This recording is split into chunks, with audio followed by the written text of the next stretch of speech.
fight all the outlaws. It's who we wanna be. Belly up and just fake it, and two-step overrated, so we can hope to be someone someday.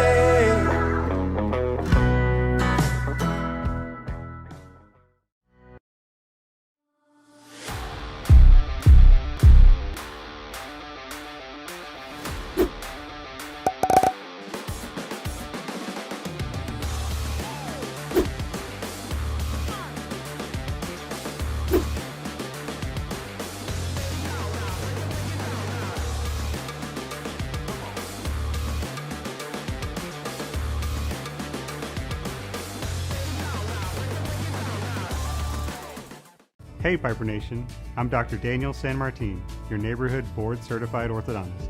My family and I live here in Kinder Ranch, and I have been proudly building Confident Smiles since 2012. We're excited to say that our new office is now located on Borgfeld Road. At San Martin Orthodontics, I personally see every patient at every appointment, and I'm the only doctor you'll see throughout your entire treatment. If your family needs orthodontic care, we'd love to earn your trust with a complimentary consultation. We hope to see you soon, and go Warriors!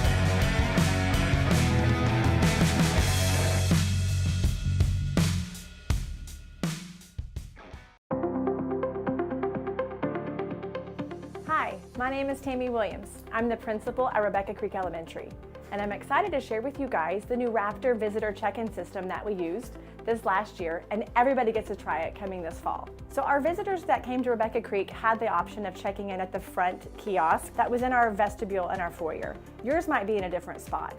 But when they came to check themselves in, they used their driver's license and they scanned that in order to start the process to check in. Our front desk loved it because they got the option to be prepared for the visitor and get the badge so when the visitor came in, they could welcome them into our school. The kiosk in our vestibule uses that same Raptor technology platform that we use in our office. So we still feel safe when we have visitors coming into our campus, that they've been screened exactly the way they would when they are in front of us at the desk. One of the new systems we're implementing this year with the Raptor Safe check-in system at our kiosk is parents are able to download a Raptor app at home.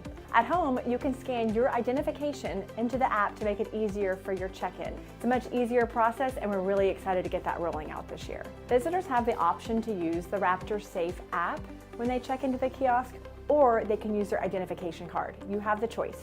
Campuses will have office personnel on hand to assist anyone with their Raptor entry. We're really thrilled to start this new program and let every campus experience what we did last year. You're gonna love it.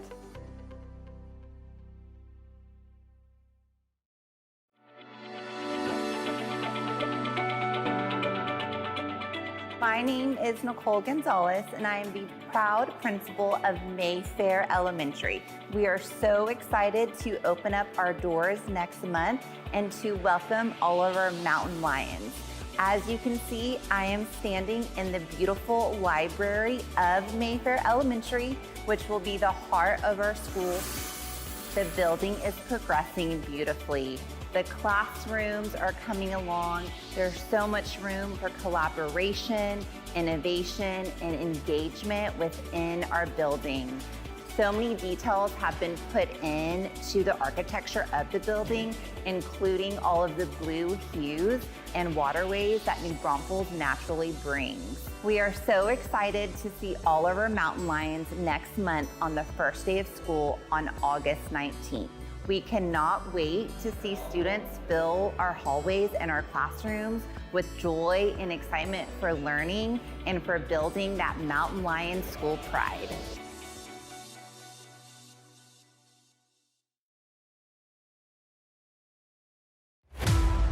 In the heart of every warrior beats the spirit of excellence. It's not just about the music or the game. It's about the legacy we leave behind.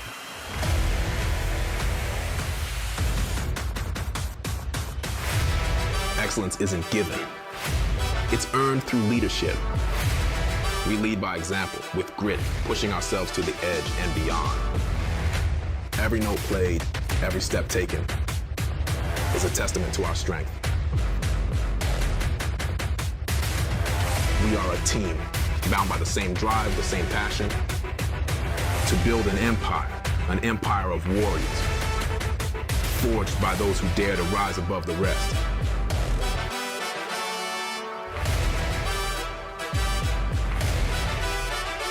The question is, do you have what it takes to be a warrior?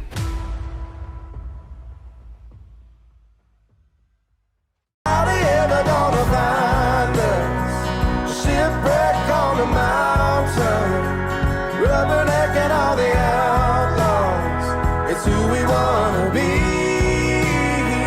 Belly up and just fake it, and two-step over 80, so we can hope to be someone someday.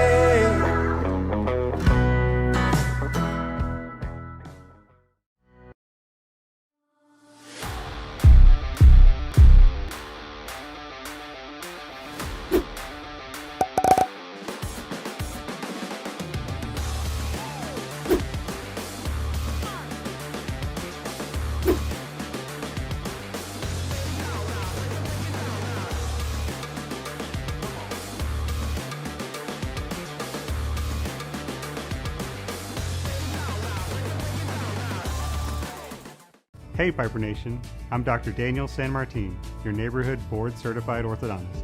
My family and I live here in Kinder Ranch, and I have been proudly building confident smiles since 2012. We're excited to say that our new office is now located on Braunfels Road. At San Martin Orthodontics, I personally see every patient at every appointment, and I'm the only doctor you'll see throughout your entire treatment. If your family needs orthodontic care, we'd love to earn your trust with a complimentary consultation. We hope to see you soon, and go Warriors!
From New Braunfels, Texas, it's high school football on the Warriors Network. Tonight, it's a matchup between two of District 13 5A's best and most potent offenses as the Pieper Warriors take on the New Braunfels Unicorns.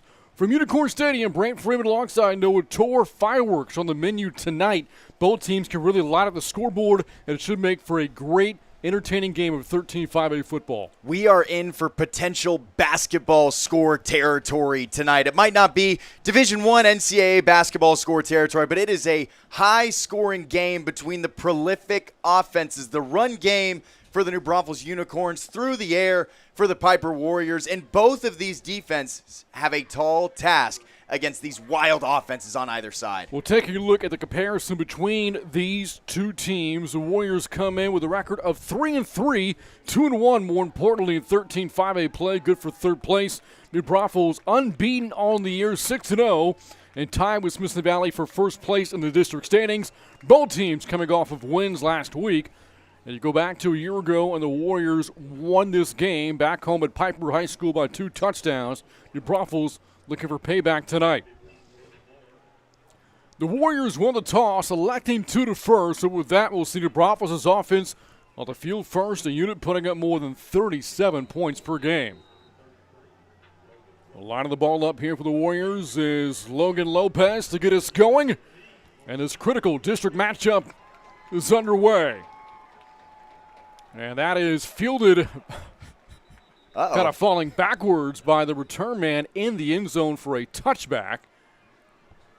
It was a little you got it, I got it, no, you got it, no, I got it kind of situation. But, you know, ball to 25, great starting place. And this is, for New Braunfels, one of the first real district tests that they will have in the season. 6-0, you already mentioned that, Brant, that they have had a successful season under head coach Mulder. But tonight is where you really get to know and test this team. New Braunfels district wins over MacArthur, Victoria East, and last week on the road to Bernie Champion. And here look at quarterback Levi Gola, first-year transfer out of John Paul II's. This hitter quarterback will head it off. And Brock Stewart stuffed. Back line of scrimmage and no more. And that'll bring up second down and 10. Some big shoes to fill for Gola. I mean, previously you had Namkin last year, and then the previous year, Leighton Adams. And so you've got two big-time quarterbacks that came before you. One is a D1 athlete over at ACU, and then believe the other one is playing at Texas State playing baseball. And so you've got some big shoes to fill. He was also a freshman at New Braunfels High School, so he's right back where he started. Second and 10 for Gola. Hand off again, right up the middle. And short of the 30-yard line goes Stewart. Picks up about 3 to bring up third down and 7. Brock Stewart, one of the studs on this Unicorns offense. He's got 67 carries on the year, averaging over 7 yards per run. The national average, according to Max Preps, is around 5.8. So Brock Stewart averaging a little over 1.5 yards per carry. He is a beast whenever you give the ball to him. One of the big targets in the passing game, Cameron Pitts in the slot here for the Braunfels on third down and 7. Gola facing the rush, steps up, Gola taken down. Big defensive play made by Carter Norsworthy, and the Warriors force a 3 and out. Big time sack by Carter Norsworthy, number 5 on the squad. His third sack on the season. He is the leader in tackles for loss on this squad, and you see exactly why right there. Big time 3 and out for the Warriors. And back to punt is Blaine Namkin. For New Braunfels, only averaging about 31 yards a punt this season. 2 returners back deep for the Warriors. And Namkin gets it away. And it is going to bounce inside the 40. And it dies at the 36. That's where the Warriors will set up shop on their first offensive possession of the game coming up. This unit putting up 37 points a game last week. Season high 56 in the win over Seguin. And this defensive squad for New Braunfels is only allowing 12 points per game. And so you've got this prolific offense against a tenacious defense. But remember, we talked about this a little bit earlier. Biggest test that New Braunfels has faced is the Pieper Warriors. So we're going to see how this defense actually is, how tough they are.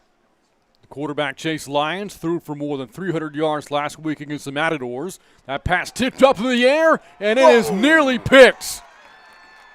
Are they going to say it is picked? No, our head official says incomplete. The ball hit the turf And Lions avoids disaster there. That was number 30, Matt Ford, came up with the ball. He wanted that so badly. Hands on his head. And already, right off the bat, we are one play in, but that defensive line moved quickly on the snap of the football. It has, in particular, been a very stingy defense in the first quarter. New Braunfels has not allowed a first quarter point since its season opener. Over the middle, that's picks. No doubt about this. All the way back for a pick six. Landon Jackson, and New Braunfels strikes first. The quarterback carousel might continue for Pieper. Huge INT pick six for the New Braunfels Unicorns. Chase Lyons, his third interception on the season. Starting the year was Isaiah Gaitan, and then you've seen some Tyler Lacombe every now and then for the Warriors, and Chase Lyons has been their go-to guy. But on the opening drive, you want so much more for your squad, but how about New Braunfels? That is the 9th turnover in Braunfels' force this year. Jackson, the pick six, had a big play last week on a touchdown-saving tackle against the Chargers. Huge play here, and the Unicorns on top 7-0. Defensive play leading to points for the Unicorns. They lead the Warriors early here in this 13-5A matchup on the Warriors Network. Shipwreck on the mountain, rubbernecking all the outlaws. It's who we wanna be. Belly up and just fake it, and two-step overrated, so we can hope to be someone someday.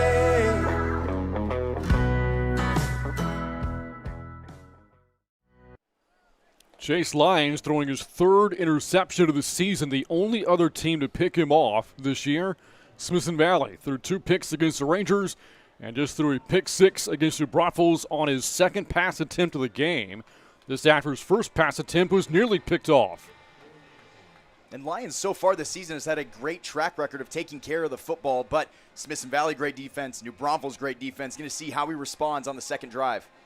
New Braunfels has now outscored the opposition of the first half this year, 172-22 on that pick six. And this is fielded inside the 5, and a return just across the 20-yard line. On the return, Cash Lancaster. And so Chase Lyons and the offense looking to make amends, coming out for his second series of the night. And only your third play of the inning, where the first one, ball batted, second one, interception. And so you got to think about this offensive line already and how they're standing up against this defensive line for New Braunfels. They are scrappy. This is a very pass-heavy Warriors offense. Nearly 1,200 yards passing so far this season. 75% of the offense has gone through the air. This, though, a play on the ground, and it is Tyler Lacombe.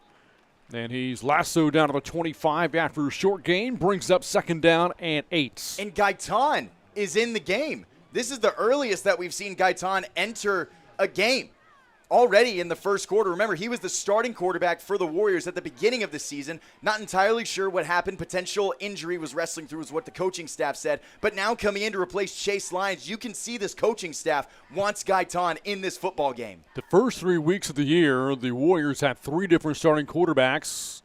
Here's Gaitan harassed, gets out of trouble.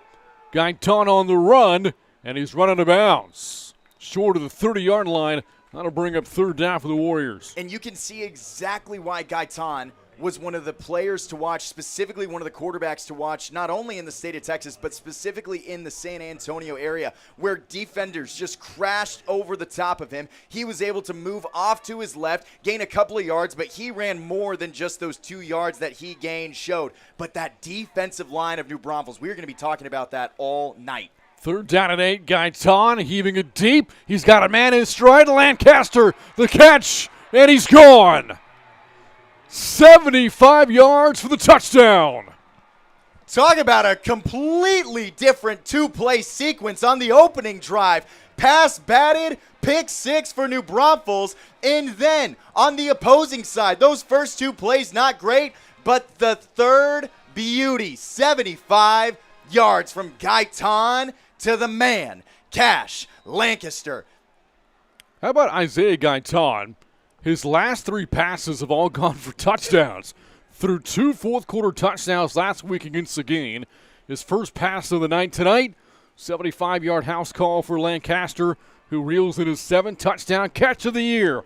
What an explosive start. Unicorns, Warriors tied at 7, 8:42 to go in the first quarter on the Warriors Network.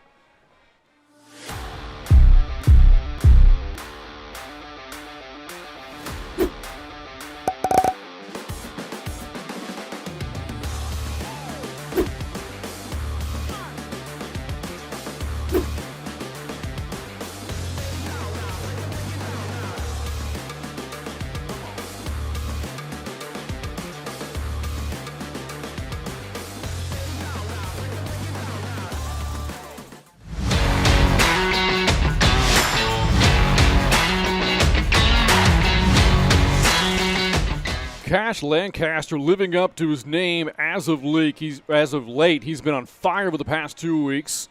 Last 2 games coming into tonight, 13 catches for close to 300 yards and a couple of touchdowns moments ago. Just scored from 75 yards out on a 3rd and 8 play to tie it up at 7. And that'll bring out the New Braunfels offense, looking to respond after the quick scoring drive from the Warriors. If you're the Unicorns walking out onto the field, you got to think about settling down this football game where it has already been chaos. Your defense has gone and scored some points, and then on a 3-play sequence, you have a 75-yard touchdown. And New Braunfels' bread and butter isn't necessarily through the air because Gola can also run, but your stud Stewart, with that prolific ground game, you can actually slow down the game and try to control the clock the way you want to. That touchdown for Lancaster, the first touchdown New Braunfels has allowed in the first quarter since August. That's incomplete and a dangerous pass as we saw Bennett King in the area defensively there for the Warriors. A misfire from Gola on his first pass attempt of the night. And it didn't even have enough juice to get over there. Intended target, Caden Mills, one of the stars on this New Braunfels roster. And it's funny that we talk about the ground game, but they have 2 wide receiving studs that we'll talk more about later. But they've got some great receivers on this unit. 2nd and 10 for Gola. Rolls out, steps up, slings it complete. First down in Braunfels across the 35-yard line. Big time pitch and catch, number 1, Grant Franklin. You've almost got this 3-headed monster with Caden Mills, number 0, number 9, Cameron Pitts. He's the leading receiver for the Unicorns. And then number 1, Grant Franklin. All seniors, all hanging out, all having a good time trying to help out Levi Gola. Each of those receivers also has a touchdown, but Caden Mills has 4 so far. And Franklin caught his first in the win last week over the Chargers. After a gain of 11, 1st and 10 on the sweep to the outside. It is Pitts, and he's buried. Back at the 36, did not pick up a yard. Great pursuit by the Warriors defense in a 2nd down. Swarming. The Pieper Warriors defense was rushing over, not wanting to let anybody get by them. So far, this squad has 46 total tackles for loss. That was right at the line of scrimmage, so New Braunfels got away with a little bit of a break, but they know how to get after the football. The only touchdown of the game for New Braunfels came on defense. This is 2nd offensive series of the night for the Unicorns. A team looking to win its 9th straight regular season game dating back to last year. That's caught. And slipping a tackle to 40. Franklin again. First down in Braunfels, down in midfield at a gain of 14. Franklin just dragging a guy with him for a few yards to snag a first down. Massive 2nd and long play for the Unicorns. And they are doing exactly what we talked about at the start of this drive. They're chewing up clock, and they're trying to keep the defense on their heels, especially with 7 minutes and ticking. Already 14 points on the board in total. New Braunfels is taking control of the football. This has been a fairly balanced offense this year for head coach Brad Mulder. Unicorns averaging right around 200 yards per game, both on the ground and through the air. So far, the success on this drive has come off the arm of Gola. Back to pass again. Well protected. Slinging it deep. Looking for Franklin. Diving attempt, but it's broken up. Incomplete. Out around the 10-yard line. Good coverage down the field. And that'll bring up 2nd and 10. And Gola had the time. His offensive line created a nice pocket for him, moved up in the pocket, was evading some pressure, and that also is credit to the Pieper Warriors defensive line to add that pressure. But the interesting decision to wait for his receiver to break, he waited about 20 yards downfield and then threw the ball. That is high trust in both your offensive line and your receiver. Grant Oling breaking it up there for the Warriors defense. A unit giving up more than 30 points per game. Even in the win last week against Seguin, the Matadors racked up over 600 yards of offense. And it is Gola on the run.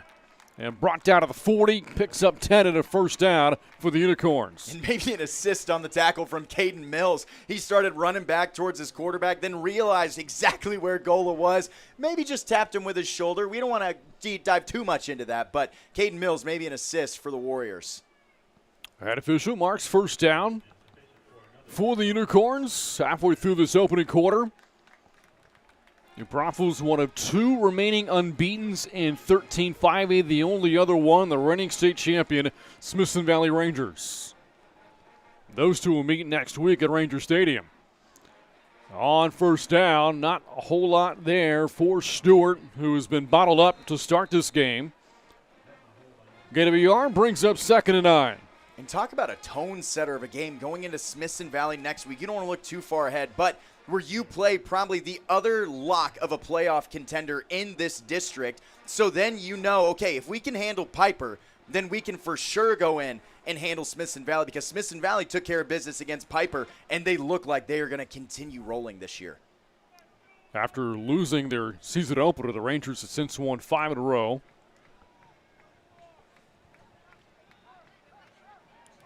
As Franklin and Mills check in here at receiver for New Braunfels on 2nd and 9. Gola gonna hand it off, and it is Stewart. Off the right side, not a lot, maybe 3. 3rd down and 6 now for New Braunfels.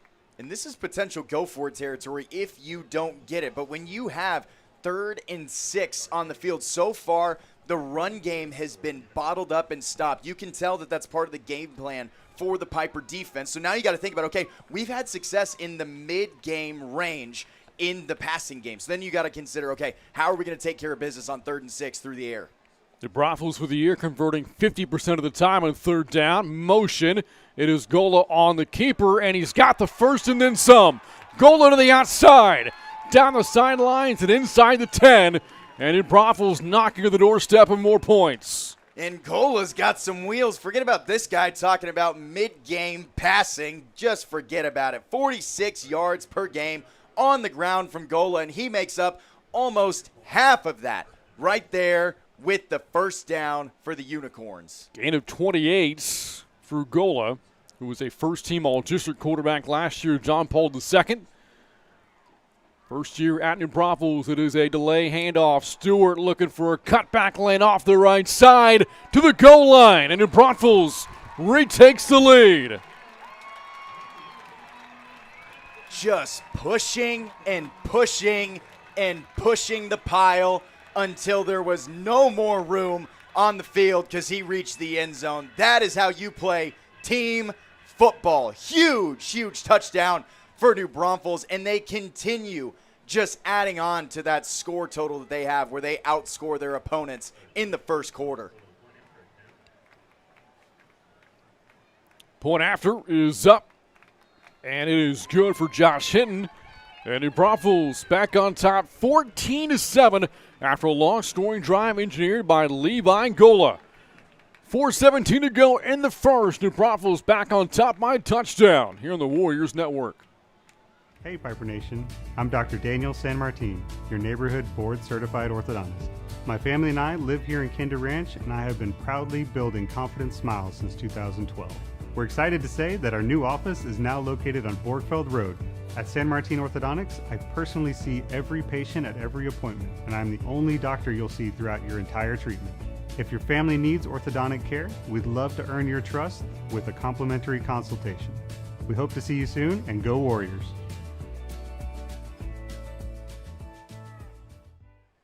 And Brock Stewart scoring in a 6th straight game for New Braunfels, capping off the scoring drive for the Unicorns on an 8-yard plunge into the end zone.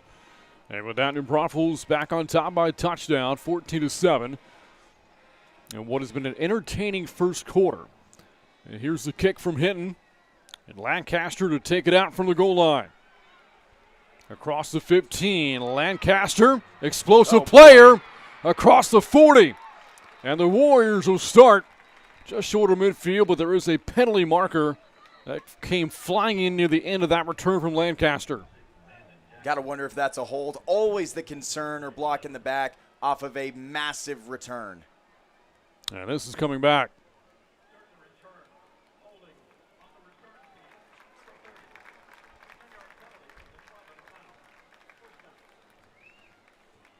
So longer field for the Warriors to navigate with. The team coming off a 56-42 win over Seguin last week. Can be a very high-octane offense, averaging more than 7.5 yards per play. And that win against Seguin, Seguin's quarterback is no slouch. D1 commit to Pittsburgh. Couldn't keep up with the offense that the Warriors had, and looks like they're going to keep going with Gaitan. Gaitan back to pass, steps up. On the run, changes direction, throws that near the sidelines, and a diving attempt falls incomplete for Grindstaff on a play that felt like it took a few minutes. It's 2nd and 10. And it looked like Gaitan was going for both options that were over there. He threw it right in between Grindstaff and Hopper. It was like somebody's going to go get this. He could have chosen to throw it out of bounds, but instead tried to make a play out of it. Nothing there. And now an empty backfield for Gaitan. On the rollout. Gaitan on the run. Then he takes it out of bounds and around the 35. They'll mark him out of the 30, right at the 35 to bring up a manageable 3rd and 5 coming up. I don't think any Pieper Warriors quarterback, that's Gaitan and Lions, has been comfortable in the pocket since the clock started running. The New Braunfels defense, that defensive line of Ford, Nunez, Grant, Haynes, in the backfield almost every single time. They are blowing up the plans of the Warriors. Last 3rd down the Warriors had, they went for 75 yards and a touchdown. And now Gaitan circles out of the pocket. Down the field shot sails over the head of Brady Hopper, who was well covered down the field by Jaith Ness. And the Warriors go 3 and out. And you can tell Gaitan is comfortable throwing on the run, but you don't want your quarterback always throwing on the run. The better throws come when your feet are set and you're able to get a comfortable throwing motion instead of being on the run, even though it's a little bit more trendy these days. You look at Baker Mayfield, you look at Caleb Williams, all the younger guys able to move around and throw on the run, but you want to have a steady place, a comfortable place even, for your quarterback to throw the ball. Warriors unable to provide that for Gaitan so far. Nobody back deep from the Braunfels. And now they'll send a couple of returners back. Here is a quick kick from Norsworthy. And a good one that bounces inside the 10, but does trickle into the end zone for a touchback. And that'll put the Unicorns to the 20-yard line, looking to build upon this 14-7 lead. You got to wonder if New Braunfels either knew that was going to go back or if they were just prepping for a fake punt. It was one of those two. Either way, they got out on top. Ball at the 25. The Unicorns played a tight season opener against Madison, won that by 4 points, but have since dominated the competition. Last 5 wins have come by an average of close to 30 points per game. They've won 8 straight regular season games going back to last year. The last team to beat them, Smithson Valley, a year ago. In fact, the Rangers beat the Unicorns twice last season. First down for the 20. Stewart is sent back for a loss. Tackle behind the 20-yard line, a loss of 1. Another tackle for loss for this Warriors defense. Looked like Lacombe was the first guy to get back there. Tyler Lacombe just all around doing everything. The Warriors, they play a 3-3-5 defense. Lacombe outside linebacker. You see him number 2 on the right side, able to read it. Nobody picked him up, able to sneak around the right side and blow up the New Braunfels Unicorns play. Lacombe, a two-way player, had 8 tackles last week, including 3 for loss, the win over Seguin. Here's an all-out blitz coming. Gola gets rid of it to Franklin, and that screen gains only a couple of yards there. Credit the pass rush from the Warriors, and now New Braunfels looking at 3rd and long. And a screen is actually sometimes one of the best plays to counter a blitz, where you've got the defense crashing in all over you, over the top, and then the screen, if those blocks get picked up in the perfect way, you can blow it up for a ton of yards. But the overwhelming pressure from the Warriors defense, Unicorns able to overcome it just a little bit to create a 3rd and manageable instead of 3rd and 10. A big opportunity if you're Pieper's defense to get off the field. And force its second 3 and out of the game. Gola facing the rush, steps up, heaving it deep, and that is caught. What a catch from Cameron Pitts. Inside of midfield and a huge 3rd out conversion for the Unicorns. And if Pitts wasn't going to get it, Mills for sure was going to get it. Both guys right there, ball dropped perfectly in the breadbasket for Pitts. And talk about Gola being a dog, standing in the pocket, absorbing the hit from Mickelbust and delivering a strike to put the ball on the other side of the football field. Gain of 32, the longest play from scrimmage for the Braunfels in this first quarter. Winding down inside of 2 minutes to go. Blitz again from Pieper, and that play blown up as Stewart took a shot from Mickelbust. Gola did keep it on the zone replay, but loses a yard, and that brings up 2nd down and long. And it feels like New Braunfels has gone this 2 steps forward, 1 step back, where they have some fantastic plays on offense, but then there's one every now and then that pops up. It's like, you wish you could have that back, and you end up losing a yard, you lose 2 yards, and then you end up with situations that are tough, especially a 2nd and 11. Final minute of the first. Another blitz from the Warriors. Gola flushed out of the pocket. On the run, lasers a pass caught inside the 25. First down for the Unicorns.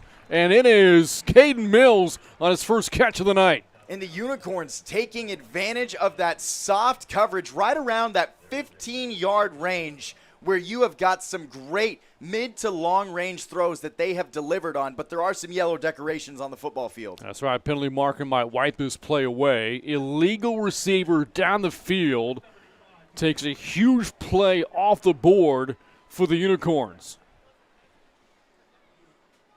Always such a tough call. You know the offensive lineman just feels like they got caught when a penalty like that gets called against you. So the Unicorns go from a first down inside the 20 to the ball marked all the way back to midfield, and it's 2nd and 16. So in reality, it's not a 10-yard penalty. It's more of a 35-yard penalty. Wipe away a huge throw. 2nd down, 16. Blitz again. Throw for Mills and the catch. To the sidelines he goes. They mark him out at the 34 on a gain of 16 for a first down. And you hate to keep banging on the same drum, but again, that's a 15 or more yard throw right in that range, and New Braunfels knows exactly how to exploit that. The Warriors are playing soft mid coverage because you've got that D-line with the push. Linebackers are flaring out, safeties are dropping, and you have nobody to cover that middle part of the field. After a gain of 16, Gola will hand it off to the backup tailback, Caleb Moore. And Moore stacked up after a short gain. You brought this up earlier too, Noah. First down offensively, Pieper's been winning it all night long, but they can't seem to make the plays on 2nd and 3rd down. 2nd and 3rd down has just been tough. And there's no getting around it. I mean, especially you look at the way that the Warriors' last drive had a 3 and out. 3 and out for the Pieper Warriors is not common if you're a Warriors fan, and so you are already seeing the test that they are facing against this New Braunfels squad. 2nd down at 8. It's Moore again. And Moore, nice 2nd down run on the topic of not being able to win 2nd down defensively. The Warriors surrender 8 and another first down, and that play likely the final one of the first quarter. And if you're the Warriors going into the second quarter, down by 7, New Braunfels marching with a threat of being down by 14, you've got to be sweating just a little bit. The Unicorns get a pick 6 and a touchdown run from Brock Stewart. The Warriors hit a 75-yard play to Cash Lancaster, but it's New Braunfels on top at the end of one, 14-7, heading into the second quarter on the Warriors Network.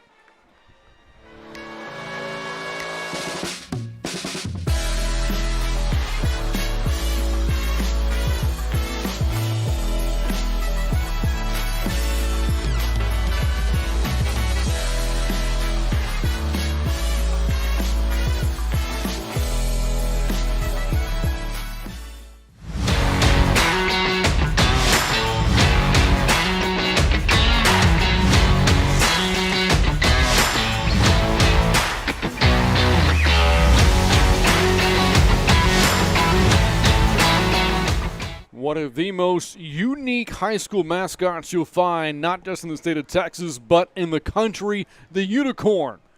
The mascot here at New Braunfels High School. And nothing mythical about the start of this game. For New Braunfels on top by a touchdown, 14-7, as we start the second quarter. And New Braunfels on the move, first down just outside the red zone. A lot of shifting before the play. It's a direct snap that goes into the hands of Cameron Pitts and make that Caden Mills. But there's a flag. This could be an illegal shift here against New Braunfels.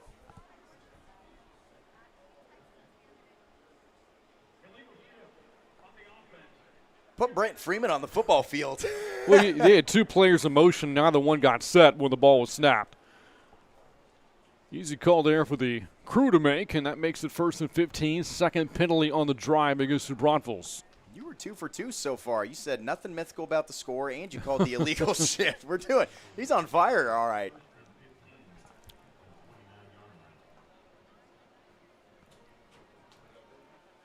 New Braunfels nearly 140 yards of offense in the first quarter. And that was with a defensive touchdown as well. On 1st and 15, Stewart is sent back.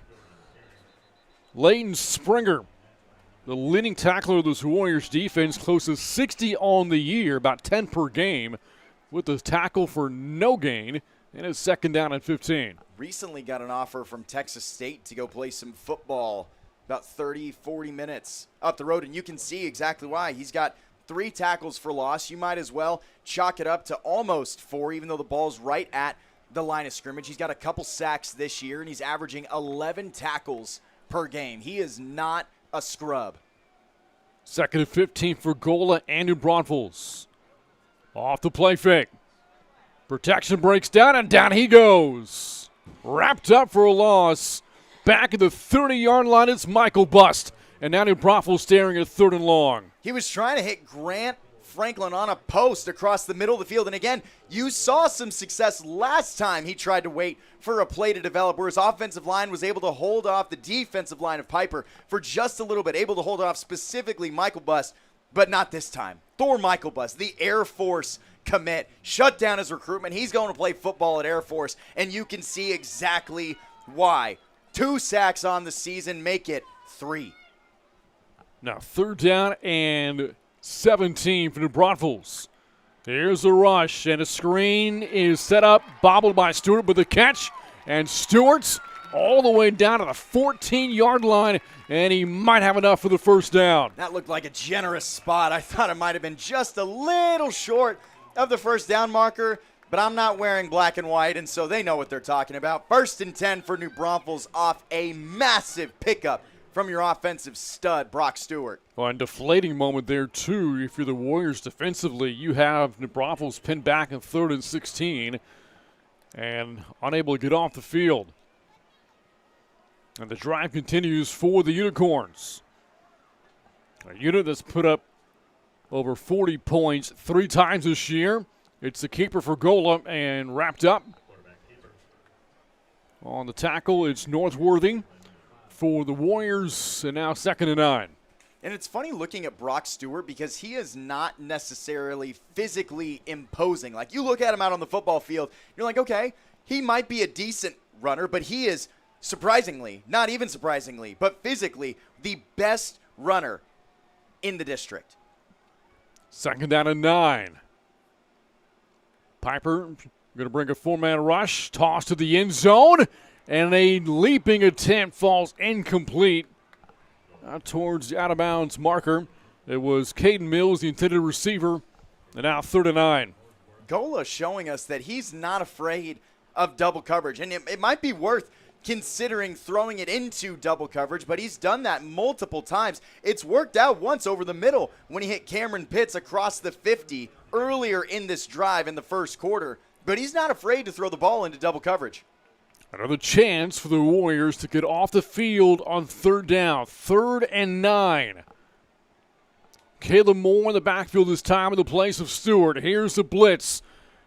And Gola, flushed out of the pocket, just dumps out of the sidelines for a short gain, maybe a yard. That's it for Pitts. Then it'll bring out the field goal unit. You just see Tyler Lacombe crashing through a wide open hole in the offensive line, delaying on his blitz to break through, flushed Gola out of the pocket, busting up the play. Great job by the Pieper Warriors defense to stand strong and only allow 3 instead of 7.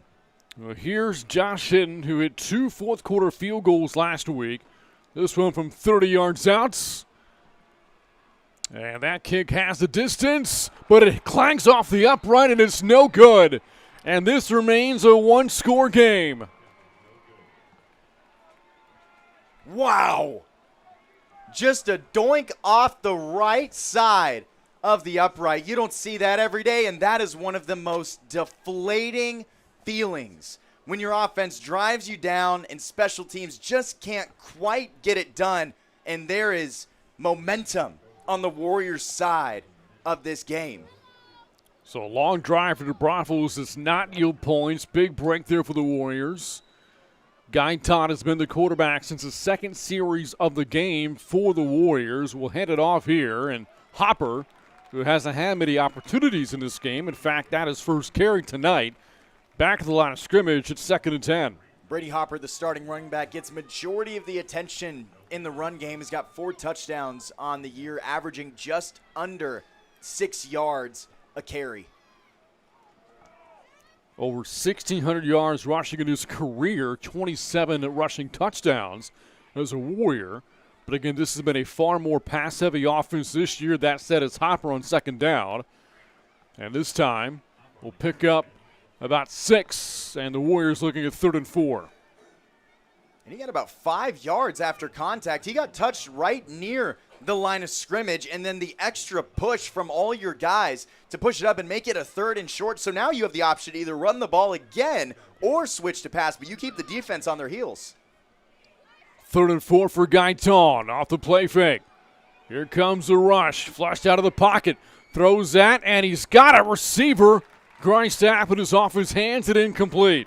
He had Grindstaff wide open from the middle of the field, from the left side of the hash, all the way to the sideline, waited to throw the ball, and overthrew Grindstaff. A beautiful way to expose the New Braunfels defense on the route by Grindstaff, but Gaitan just couldn't get it done. Again, throwing on the run, in the pocket, unable to stay right where it is. This prolific Warriors passing attack has only completed 1 pass tonight, but it was good for a 75-yard touchdown.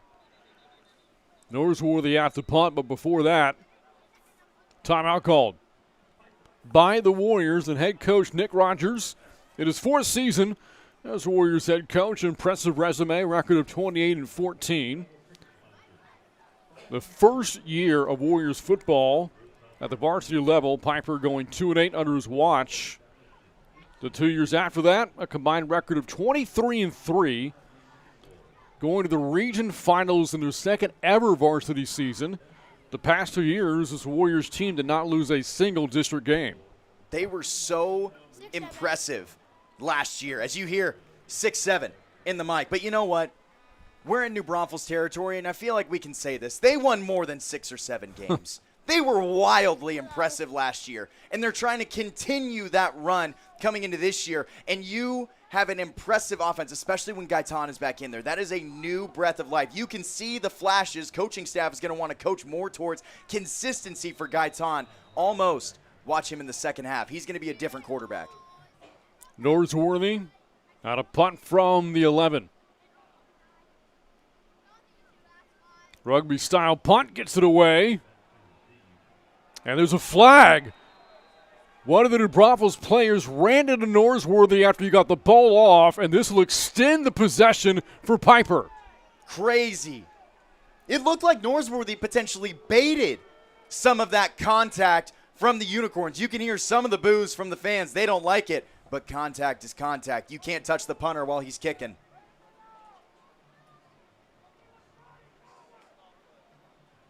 Officials are meeting at the 25 to discuss this. What's your call? You're 1 for 1 so far. The contact came after the ball left his foot. I got to think this will go against New Braunfels and keep it going for the Warriors. I agree.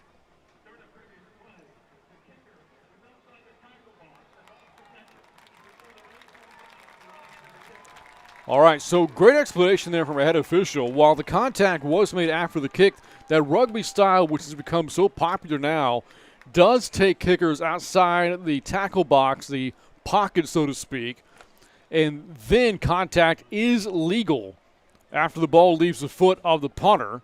So nothing illegal about that for New Braunfels. The flag picked up, and the Unicorns, as a result, start at the 45-yard line, only a net 20-yard punt there for Norsworthy. Incredible starting field position for the Unicorns, and they've shown that they've been able to drive all the way down the football field. They did that last drive, but less field to try to take care of. Now they just need to convert and get a touchdown. Here's Golub on first down. The blitz coming, and Stewart is brought down short of the 40-yard line by Lacombe. King also into the tackle there for the Warriors, and a second down and 7. There's some running backs you describe as scrappy. There's some running backs you describe as tough. There's some that are bowling balls. Brock Stewart is crafty. He is a crafty back where he knows the hole. He'll stick with the hole, and he doesn't try to do too much, but he gets a solid 4-yard gain on 1st and 10. On 2nd and 6, it's Stewart again off the left side this time. Sets up a manageable 3rd and short after a gain of 5. So 3rd and 1 coming up for New Braunfels, a team playing for its first 7-0 start in 18 years. Last did so back in 2007. A New Braunfels team that wound up finishing 10-0 in the regular season that year.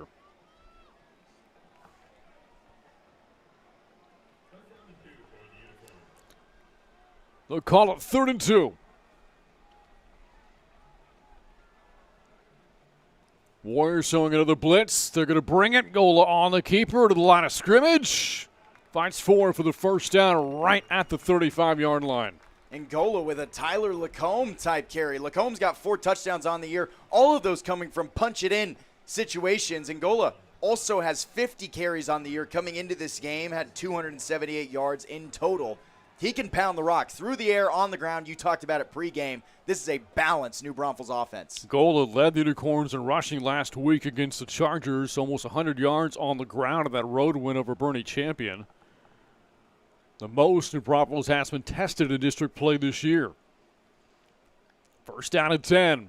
Stewart with a head of steam, and Stewart breaking some tackles, and Stewart hard-earned 8 yards on first down, brings up 2nd and 2. Hits the hole and just keeps his legs moving. 4 straight runs for the New Braunfels offense. Pieper has not had an answer, and it's not like they're huge runs. They're not getting a first down every single time, but they are slowly but surely churning out these yards, inching them closer and eating out clock. And now Harley Ramirez takes his place in the backfield on 2nd and 2. It is Ramirez up the gut, slipping a couple of tackles, and Ramirez lunging ahead of the 22 on a first down gain of 5. Carter Norsworthy, first guy in the backfield, first guy to get hands on Ramirez, but unable to bring him down. An arm tackle isn't going to work to bring him down. And again, another run by the Unicorns, just sticking with what they know. Talked about him. It's been a very balanced unit this year. Great passing attack with receivers like Mills, Pitts, and Franklin. Good run game between Stewart and the quarterback Gola.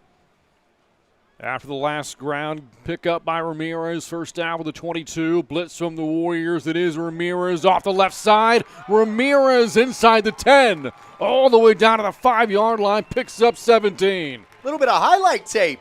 Hurdle over on the left hash. And it wasn't a massive hurdle, but still, when you hurdle somebody, you have to acknowledge it. Huge run by Ramirez, and he's no slouch either. No touchdowns on the year so far, but they know how to rely on him when they need an extra burst. 3 different runners on this New Braunfels offense can cause some damage. And now Stewart back into the backfield here on 1st and goal for the 5. A drive moving like clockwork here for the Unicorns. Direct snap to Kane Bunch, and Bunch will be stopped down to the 2-yard line, making the 3, 2nd and goal. Little wildcat action. New Braunfels clearly keeping it on the ground. They know what has worked so far, and they are sticking with it. Gola comes back in the Warriors unable to stop the run except right They are inside the 10-yard line. New Braunfels has got room to play with. It has been a second quarter dominated by the Unicorns in terms of time of possession. The Warriors have run 3 plays in the quarter. That's been it. And we're about 9 minutes in. Gola hands off to Stewarts, and he is buried. Michael Bust there for the Warriors along with Miles Austin, and it is 3rd and goal. Potentially another stand. The Warriors doing what they know best. They are battling on that defensive front. They given up a bunch of yards multiple times. The last drive by the Unicorns, they gave up a huge drive that was yards just getting churned out, and you would think that the team would be tired, but then you get inside the 10, inside the red zone, and they turn into a different beast. The dog comes out in the Warriors. You see the huddle is not broken here from the Braunfels. The play clock winding down. Brad Mulder is going to call for a timeout. Just outside the 2-minute timeout here at Unicorn Stadium. Brad Mulder, second season as New Braunfels head coach. And like Nick Rogers, an impressive resume, 15-4 record as Unicorns head coach, including a 6-0 mark this year. You go back to his time as head coach at Livonia, a career record of 34-10. And you think about some of the great high school football in the greater San Antonio area. You think of the late 90s, early 2000s, and the dominant runs by Judson. Well, Brad Mulder was on the Rockets staff when they won their last state championship in 2002 at the Alamo Dome. Just a legendary Texas high school football coach. He has seen so many things. Talk about being at Judson, Livonia, and now being in New Braunfels, trying to start something. New Braunfels has not had great success in the playoffs, having deep runs, but granted, they were in 6A. That was when you would play Westlake in round number 2, and nobody beats Westlake. Westlake just churns out tons of yards, tons of points, but it is a new era in Unicorn football with head coach Brad Mulder. In his first season, got into Braunfels to his deepest playoff run since 2010, all the way to the region semis before losing to eventual state champion Smithson Valley.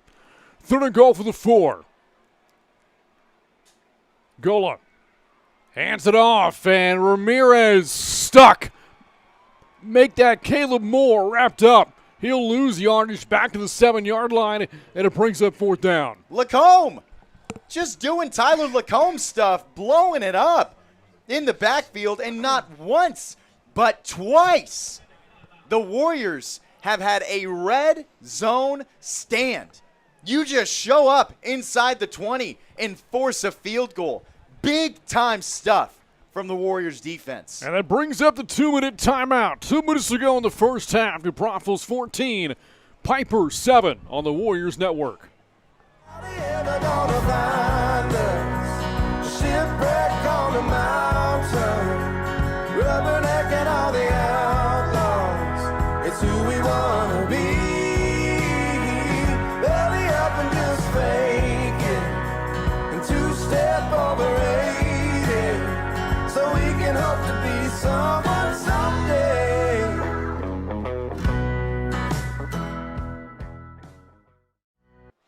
And so far it's been a bend but don't break defense tonight for head coach Nick Rogers. And back-to-back possessions, the Unicorns have set up goal-to-go situations but have been held out of the end zone.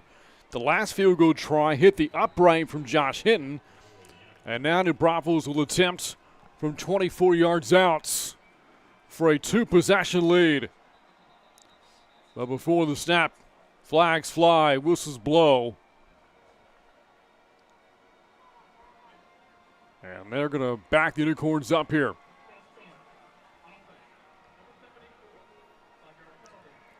False starting is Aiden Rico.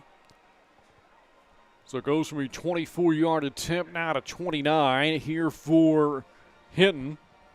After his last miss, 3 of 6 on the year. You got to wonder if Hinton's having some flashback moments right here near where he kicked his first field goal attempt. Though it was on the right side of the field, just off the right side of the goalpost. And I guess we're moving back. Another 5 yards, this time moved up.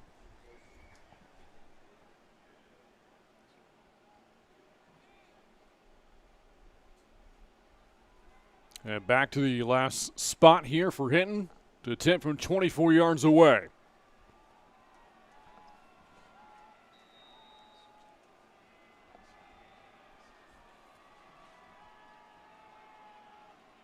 Here's a snapper. The kick is up. Plenty of leg, and it is good.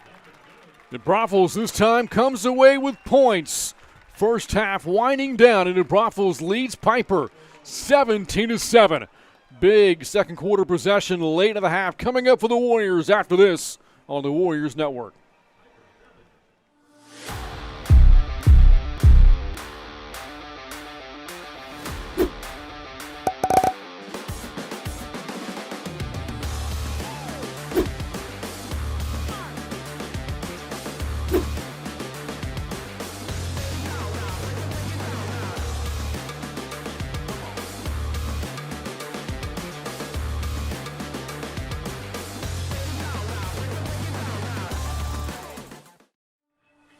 A 24-yard field goal from Josh Hinton has given the Braunfels a 10-point lead, 17-7. Under 2 minutes to go here in the first half. And for the Warriors, an offense that's been putting up 37 points per game. They've been held to the 1 touchdown, and that came on a 75-yard play. Beyond that, this offense has not done anything. The Warriors, just 88 yards of offense so far, and again, 75 of that on the 1 play to Lancaster, who watches this ball sail into the end zone for a touchback. And the Warriors are almost having to re-find what their identity is when you switch from Lyons to Gaitan, because when Gaitan comes in the game, it's a different shift. He's more of a mobile quarterback than Lyons is. And you can see that the offense is adapting. The routes are getting a little bit more extended as Gaitan extends the play. And so you've got more room for deeper passes, but then you also have more room for errors. And so it's more of a high-risk, high-reward type of mentality coming in with Gaitan. Chase Lyons started the game. His second pass of the game was picked off for pick 6. It's been Gaitan since. Off the play fake, going deep down the sidelines, and that pass incomplete. Looking for Carson Lacombe. A lot of coverage down the field. Thought there might be some contact as well, but no flag. Kingston Brown on coverage there for the Unicorns, and it's 2nd down and 10.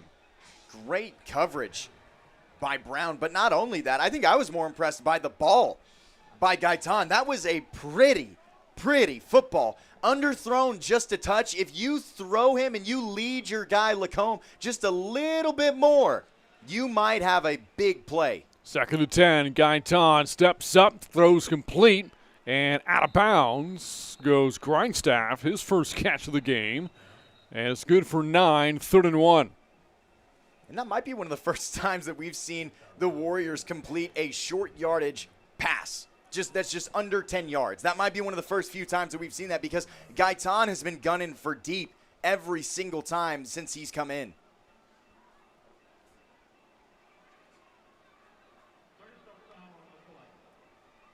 There was some discussion about a potential penalty. Our head officials saying no flag of the play. Initially, the players are moving back, but they will spot the ball where Grindstaff went out of bounds at the 34, and it's 3rd and 1. This is a very important 3rd down for the Warriors. If they don't get it, you're giving your Braunfels a football back with 2 timeouts left at 1:43. Gaitan going to flip it to Hopper. Bounces to his left, and he's wrapped up short of the first down. Big tackle by Brody Klotz, and the Warriors can't convert. Klotz, his 6th tackle for loss on the year. He's got a sack as well.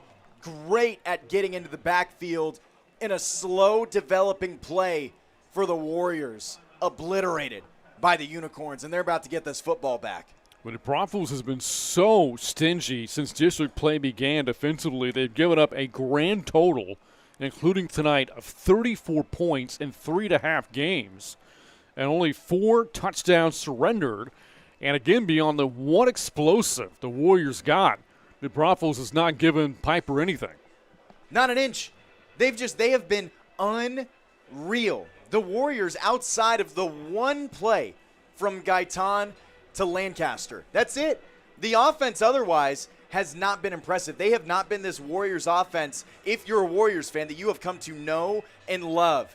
And we talked about this pregame, but the stout and the test that you are seeing the Unicorns go up against with the Warriors, they are proving that they are a top team in this district.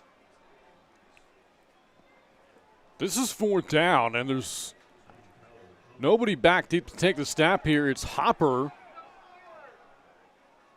And Hopper's going to run it on the direct snap. What a gamble there from Pieper, and the first down across the 35-yard line.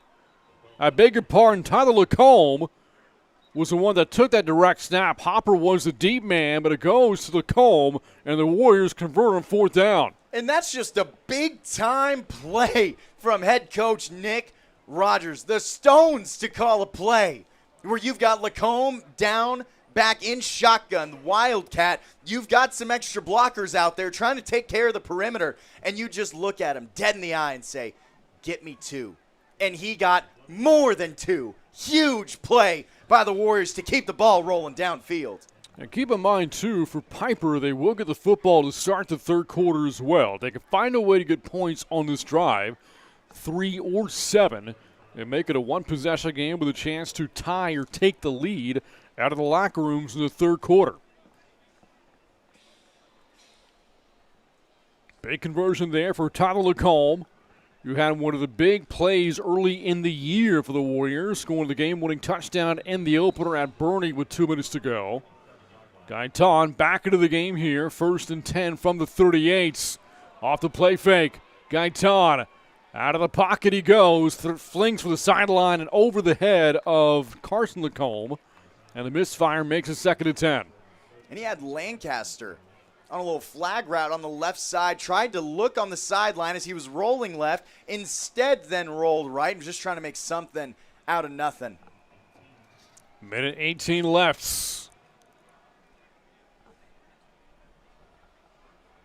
Still a lot of ground for cover for the Warriors to get into field goal range here.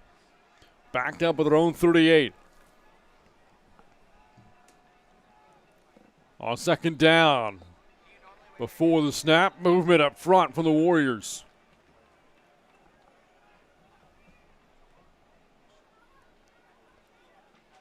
Had a lot of action from these refs so far in this game. Not in a bad way. There's just been lots of penalties on both sides. It's called against the receiver, Cash Lancaster.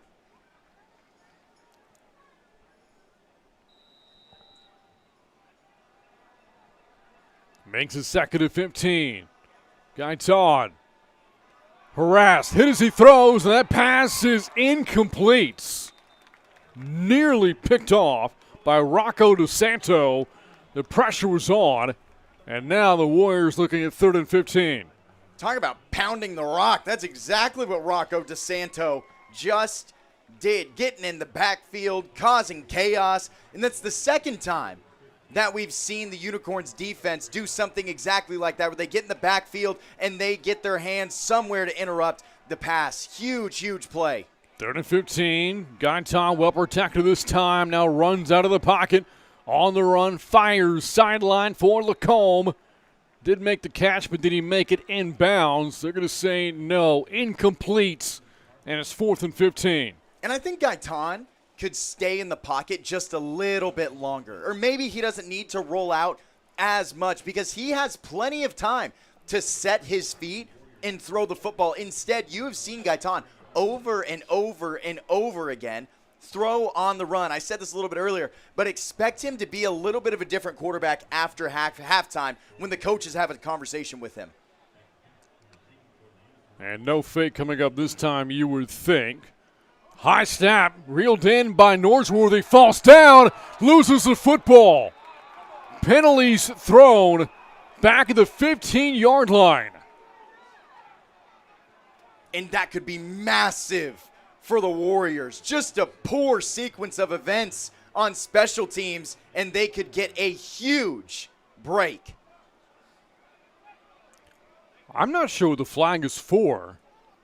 New Braunfels has free reign to go after the kicker before he's able to get the ball off his foot.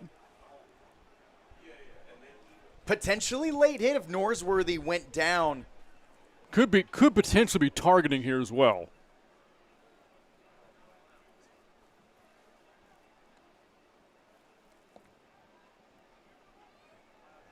Brad Mulder talking to the head official at the 17-yard line.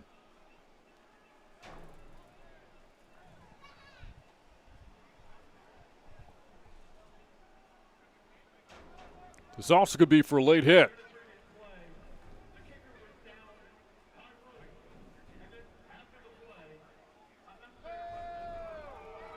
Yep. Wow. All right, so to kind of take you back through what happened here, when Norsworthy when he tried to recover after the high snap, he slipped, and that moment his knee hit the ground. At that moment, the play is dead.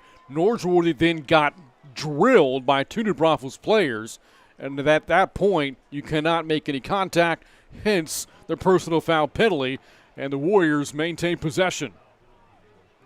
Insane. Well, I beg your pardon.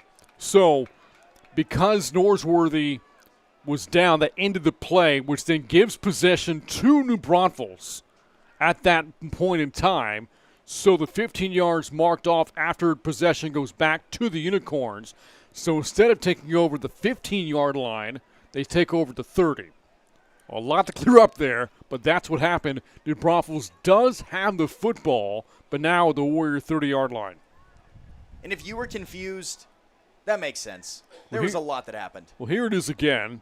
And there's, right there, the 15-yard line, he's down. The hit after the fact, 15 yards from the end of the play. So there was a turnover on downs before the penalty, then assessed afterwards, and here you go. So big break for the Unicorns. Regardless of the late hit, huge break. First half of the 30, goal up. Those are the sidelines. Franklin can't hold it in. Slips off his fingers, incomplete. Lopez on coverage for the Warriors, and it's 2nd and 10 with 50 seconds to go. And I guess that's how you take care of the hard time you're having against the run game and the passing game. You just send the house, and you just take care of all your options. Then you force your secondary to be in man coverage, and it worked that time. But if you keep doing it, New Braunfels is going to pick up on it. But this is a great strategy to try to close out the second half, or the first half. Just a second incompletion of the night for Gola. Swings that complete. Pitts into a lot of traffic. Breaks free. And then tackle before he can turn the corner at the 25-yard line by Raja Lopez. After a gain of 4, 3rd and 6. Clock is ticking with 30 seconds to go. And if you're the Unicorns coming out with bonus points, even 3, that's more than you thought you were probably going to get going into the half. And so that is a gift. You will take whatever you can get. Here's a blitz. Gola hit as he throws. Lets it fly. Pass is caught. Inside the 5. No, they're going to say incomplete. Looking to hook up there with Caden Mills. Broken up at the last moment by the Warriors defensively. It's Grant Oling on coverage, and it's 4th down now with 16 seconds left. I have no idea what Gola said to Leighton Springer at some point in this game, but the way that Leighton Springer broke through that offensive line and blew up Levi Gola was like he was talking smack about his mom or something. I mean, that was unreal defense by Springer. Timeout taken by the Unicorns. 1 left with 16 seconds to go. A potential 43-yard field goal could be coming up here for the Unicorns if they elect to kick it. Looking at district games from last week, Smithson Valley rolled Wagner 48-7. New Braunfels winners over Bernie Champion on the road 27-17. Victoria East, a blowout victory over winless MacArthur 43-7. And, of course, the Warriors in a shootout outlasted Seguin 56-42 back at the Warriors Coliseum. And there's one district game in the books this week coming into the nights. A Thursday night game won by Bernie Champion, beating the Bramas 35-6. And with that, Bernie Champion now 2-2 in district. A half game back of the Warriors who sit alone at 3rd. And the offense stays out there for the Unicorns. No field goal try coming. 4th and 6. Blitz coming. Gola harassed. Gets out of it. On the run. Throws on the run. Man, wide open. Franklin in a walk-in touchdown. The Warriors had Gola dead to rights. Couldn't bring him down. And the Unicorns capitalize.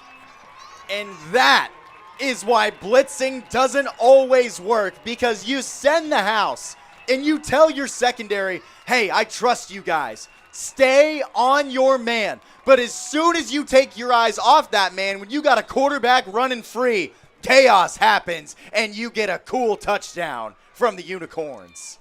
With 5 seconds to go in the half, and the point after is good. New Braunfels on top, 24-17, 24-7, I beg your pardon, on the 6th touchdown pass of the year for Levi Gola. And for Pieper, disaster on special teams, leading to the short field.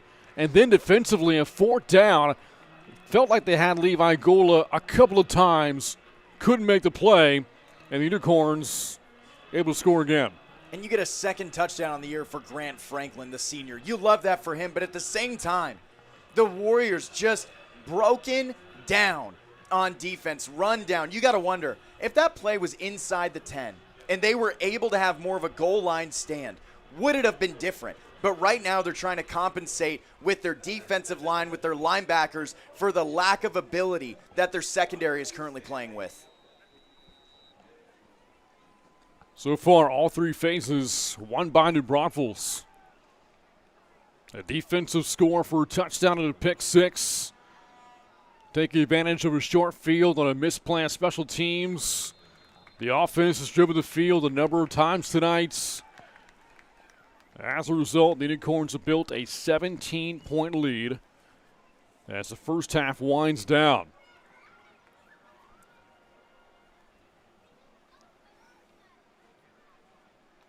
And for the Warriors, their first possession of the third quarter is going to be very important.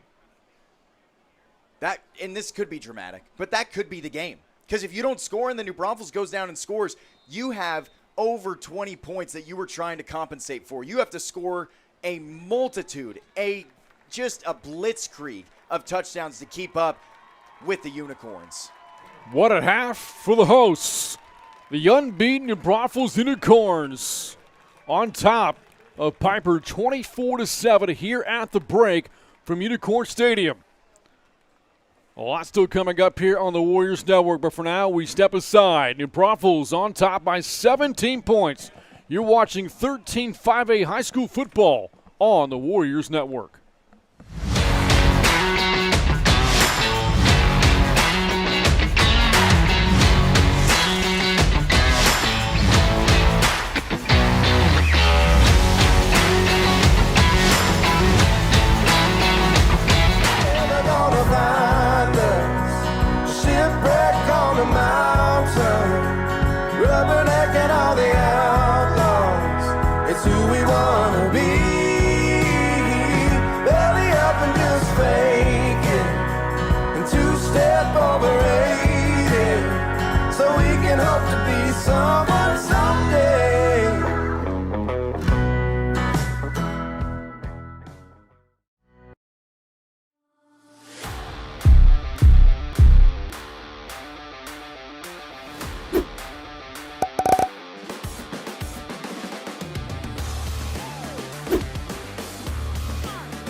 Hey Pieper Nation, I'm Dr. Daniel San Martin, your neighborhood board-certified orthodontist. My family and I live here in Kinder Ranch, and I have been proudly building Confident Smiles since 2012. We're excited to say that our new office is now located on Borgfeld Road. At San Martin Orthodontics, I personally see every patient at every appointment, and I'm the only doctor you'll see throughout your entire treatment. If your family needs orthodontic care, we'd love to earn your trust with a complimentary consultation. We hope to see you soon, and go Warriors!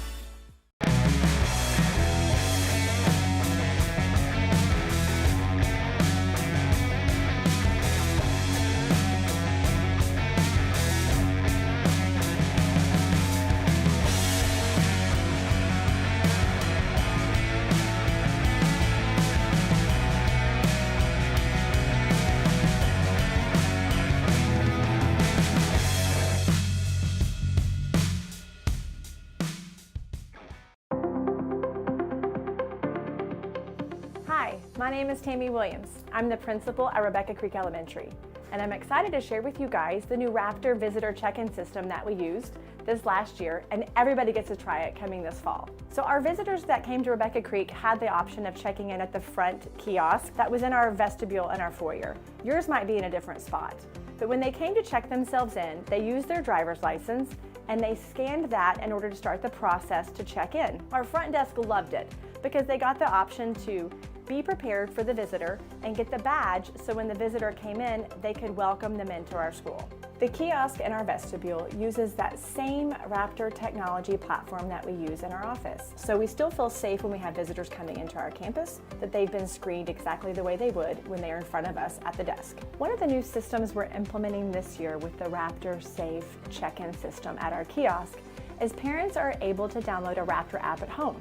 At home, you can scan your identification into the app to make it easier for your check-in. It's a much easier process and we're really excited to get that rolling out this year. Visitors have the option to use the Raptor Safe app when they check into the kiosk, or they can use their identification card. You have the choice.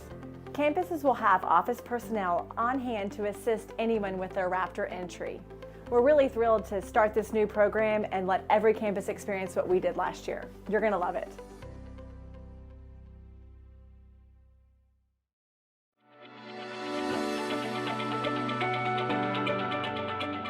My name is Nicole Gonzalez, and I am the proud principal of Mayfair Elementary. We are so excited to open up our doors next month and to welcome all of our mountain lions. As you can see, I am standing in the beautiful library of Mayfair Elementary, which will be the heart of our school. The building is progressing beautifully. The classrooms are coming along. There's so much room for collaboration, innovation, and engagement within our building. So many details have been put in to the architecture of the building, including all of the blue hues and waterways that New Braunfels naturally brings. We are so excited to see all of our mountain lions next month on the first day of school on August 19th. We cannot wait to see students fill our hallways and our classrooms with joy and excitement for learning and for building that mountain lion school pride.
Legends, purple reindeers can be our special future warriors of the sun.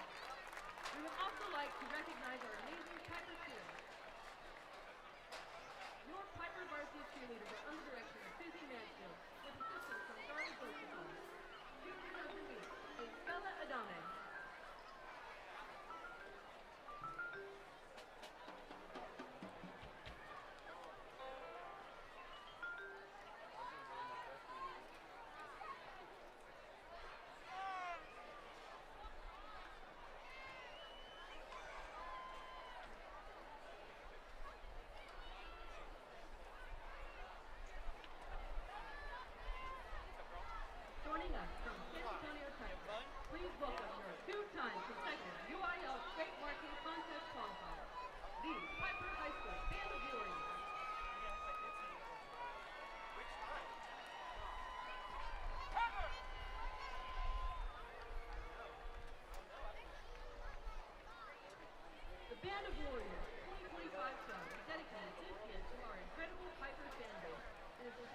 Sirius, featuring music of U2, David Gilmour, Jules Massenet, and John Mackey.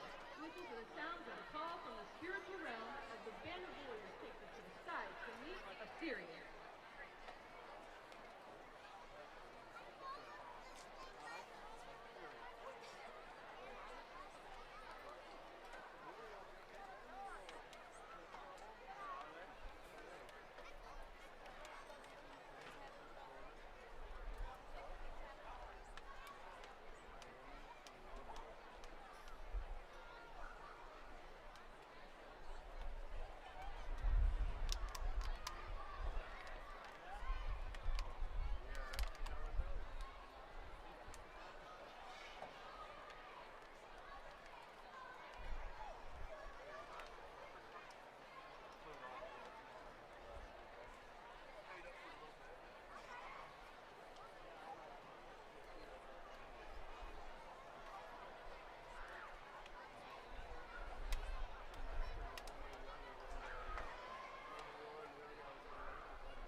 Pieper Band of Warriors, under the direction of band director Evan Barry, and assistant director. Ever gonna find us? Shipwreck on the mountain, rubbernecking all the outlaws. It's who we wanna be.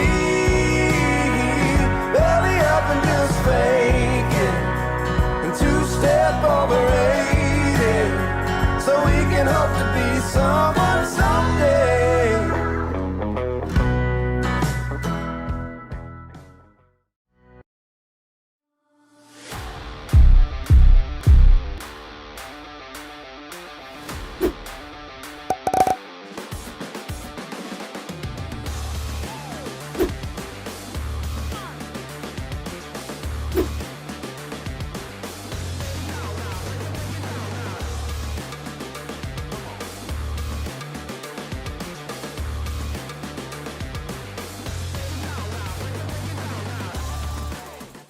Hey Pieper Nation, I'm Dr. Daniel San Martin, your neighborhood board certified orthodontist. My family and I live here in Kinder Ranch, and I have been proudly building confident smiles since 2012. We're excited to say that our new office is now located on Braunfels Road. At San Martin Orthodontics, I personally see every patient at every appointment, and I'm the only doctor you'll see throughout your entire treatment. If your family needs orthodontic care, we'd love to earn your trust with a complimentary consultation. We hope to see you soon, and go Warriors!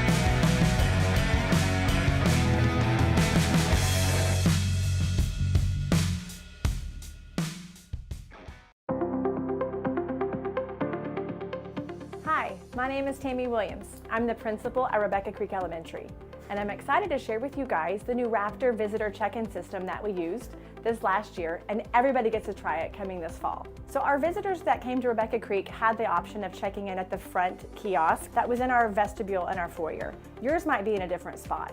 But when they came to check themselves in, they used their driver's license and they scanned that in order to start the process to check in. Our front desk loved it because they got the option to be prepared for the visitor and get the badge so when the visitor came in, they could welcome them into our school. The kiosk in our vestibule uses that same Raptor technology platform that we use in our office. So we still feel safe when we have visitors coming into our campus, that they've been screened exactly the way they would when they're in front of us at the desk. One of the new systems we're implementing this year with the Raptor Safe check-in system at our kiosk is parents are able to download a Raptor app at home. At home, you can scan your identification into the app to make it easier for your check-in. It's a much easier process, and we're really excited to get that rolling out this year. Visitors have the option to use the Raptor Safe app when they check into the kiosk, or they can use their identification card. You have the choice. Campuses will have office personnel on hand to assist anyone with their Raptor entry. We're really thrilled to start this new program and let every campus experience what we did last year. You're gonna love it.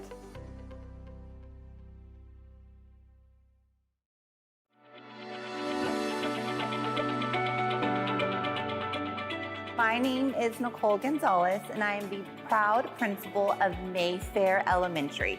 We are so excited to open up our doors next month and to welcome all of our mountain lions. As you can see, I am standing in the beautiful library of Mayfair Elementary, which will be the heart of our school. The building is progressing beautifully. The classrooms are coming along. There's so much room for collaboration, innovation, and engagement within our building.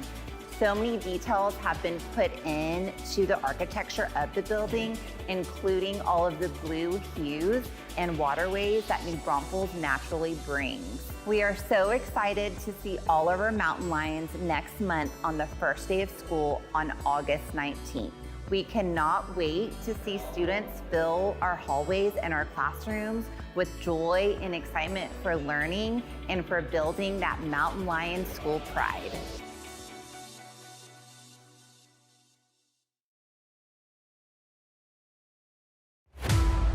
In the heart of every warrior beats the spirit of excellence.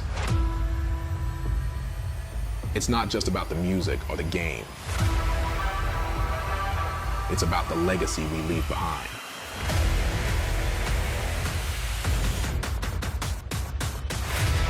Excellence isn't given. It's earned through leadership. We lead by example, with grit, pushing ourselves to the edge and beyond. Every note played, every step taken is a testament to our strength. We are a team, bound by the same drive, the same passion, to build an empire of warriors, forged by those who dare to rise above the rest.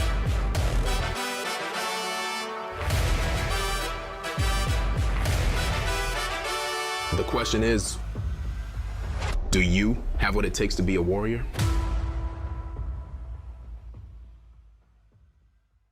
How they ever gonna find us? Shipwreck on the mountain, rubbernecking all the outlaws.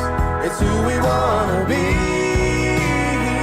Belly up and just fake it, and two-step overrated, so we can hope to be someone someday.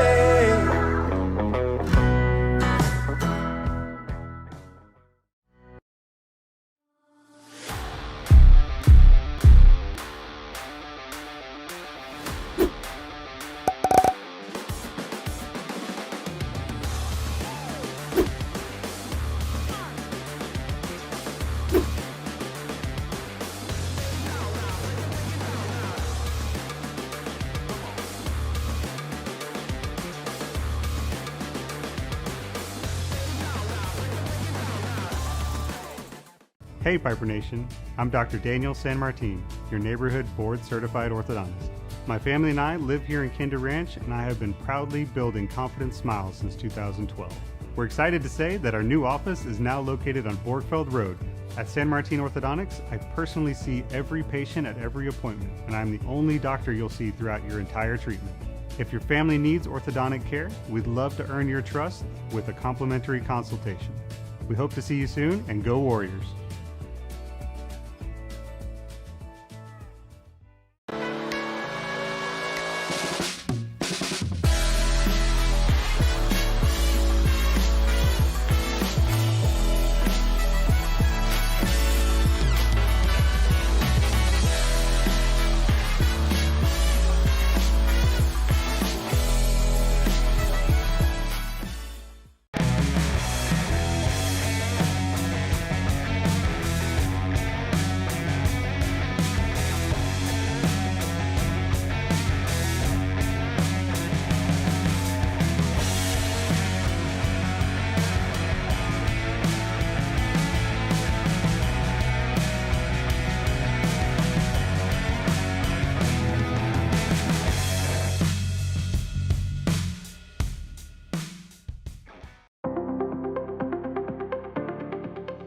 Hi, my name is Tammy Williams. I'm the principal at Rebecca Creek Elementary, and I'm excited to share with you guys the new Raptor visitor check-in system that we used this last year, and everybody gets to try it coming this fall. So our visitors that came to Rebecca Creek had the option of checking in at the front kiosk that was in our vestibule and our foyer. Yours might be in a different spot. But when they came to check themselves in, they used their driver's license and they scanned that in order to start the process to check in. Our front desk loved it because they got the option to be prepared for the visitor and get the badge so when the visitor came in, they could welcome them into our school.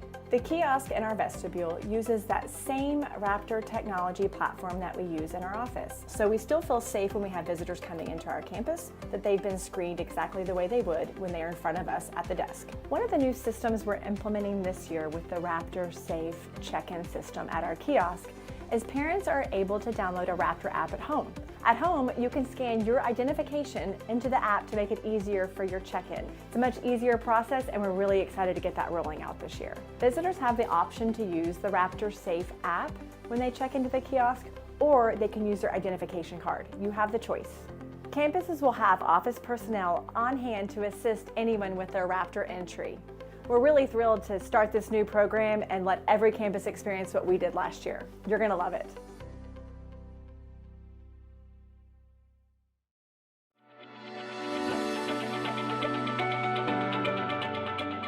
My name is Nicole Gonzalez, and I am the proud principal of Mayfair Elementary. We are so excited to open up our doors next month and to welcome all of our mountain lions. As you can see, I am standing in the beautiful library of Mayfair Elementary, which will be the heart of our school. The building is progressing beautifully. The classrooms are coming along. There's so much room for collaboration, innovation, and engagement within our building. So many details have been put into the architecture of the building, including all of the blue hues and waterways that New Braunfels naturally brings. We are so excited to see all of our mountain lions next month on the first day of school on August 19th. We cannot wait to see students fill our hallways and our classrooms with joy and excitement for learning and for building that mountain lion school pride.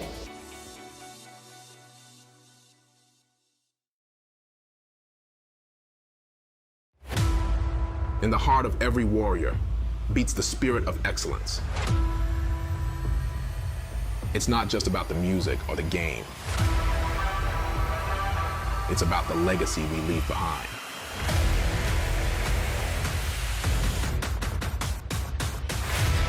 Excellence isn't given. It's earned through leadership. We lead by example, with grit, pushing ourselves to the edge and beyond. Every note played, every step taken is a testament to our strength.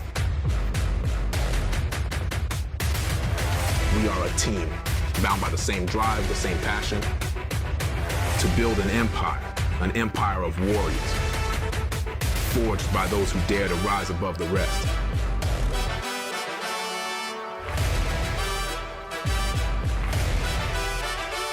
The question is, do you have what it takes to be a warrior?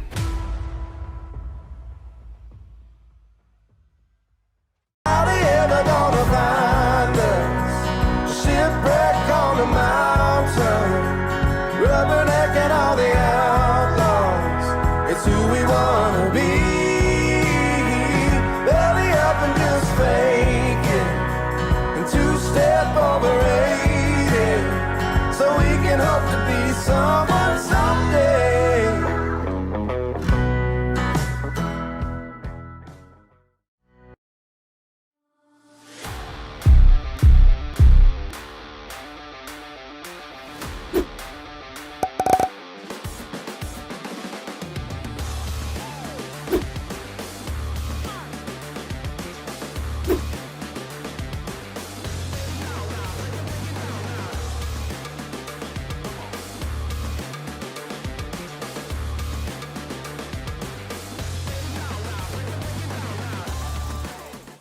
Hey Pieper Nation, I'm Dr. Daniel San Martin, your neighborhood board certified orthodontist. My family and I live here in Kinder Ranch, and I have been proudly building confident smiles since 2012. We're excited to say that our new office is now located on Braunfels Road. At San Martin Orthodontics, I personally see every patient at every appointment, and I'm the only doctor you'll see throughout your entire treatment. If your family needs orthodontic care, we'd love to earn your trust with a complimentary consultation. We hope to see you soon, and go Warriors!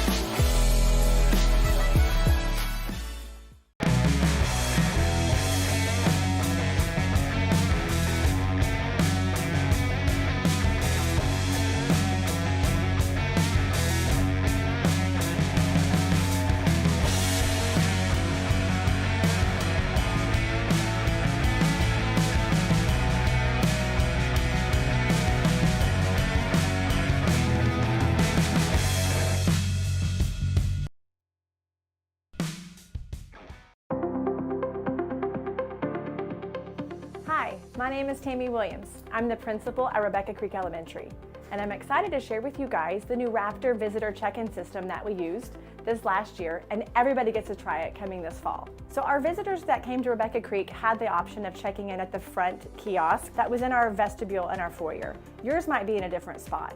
But when they came to check themselves in, they used their driver's license and they scanned that in order to start the process to check in. Our front desk loved it because they got the option to be prepared for the visitor and get the badge so when the visitor came in, they could welcome them into our school. The kiosk in our vestibule uses that same Raptor technology platform that we use in our office. So we still feel safe when we have visitors coming into our campus, that they've been screened exactly the way they would when they are in front of us at the desk. One of the new systems we're implementing this year with the Raptor Safe check-in system at our kiosk is parents are able to download a Raptor app at home. At home, you can scan your identification into the app to make it easier for your check-in. It's a much easier process, and we're really excited to get that rolling out this year. Visitors have the option to use the Raptor Safe app when they check into the kiosk, or they can use their identification card. You have the choice. Campuses will have office personnel on hand to assist anyone with their Raptor entry. We're really thrilled to start this new program and let every campus experience what we did last year. You're gonna love it.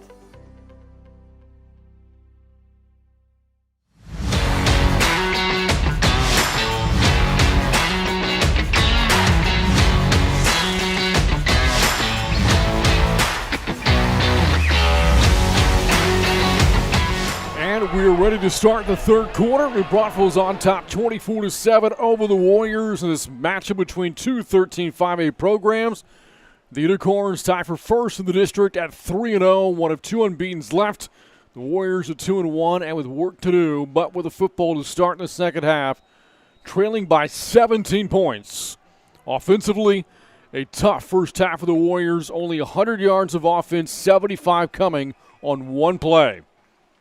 And the opening kick of the half goes out of bounds, and that will put the Warriors up at the 40-yard line to start the third quarter.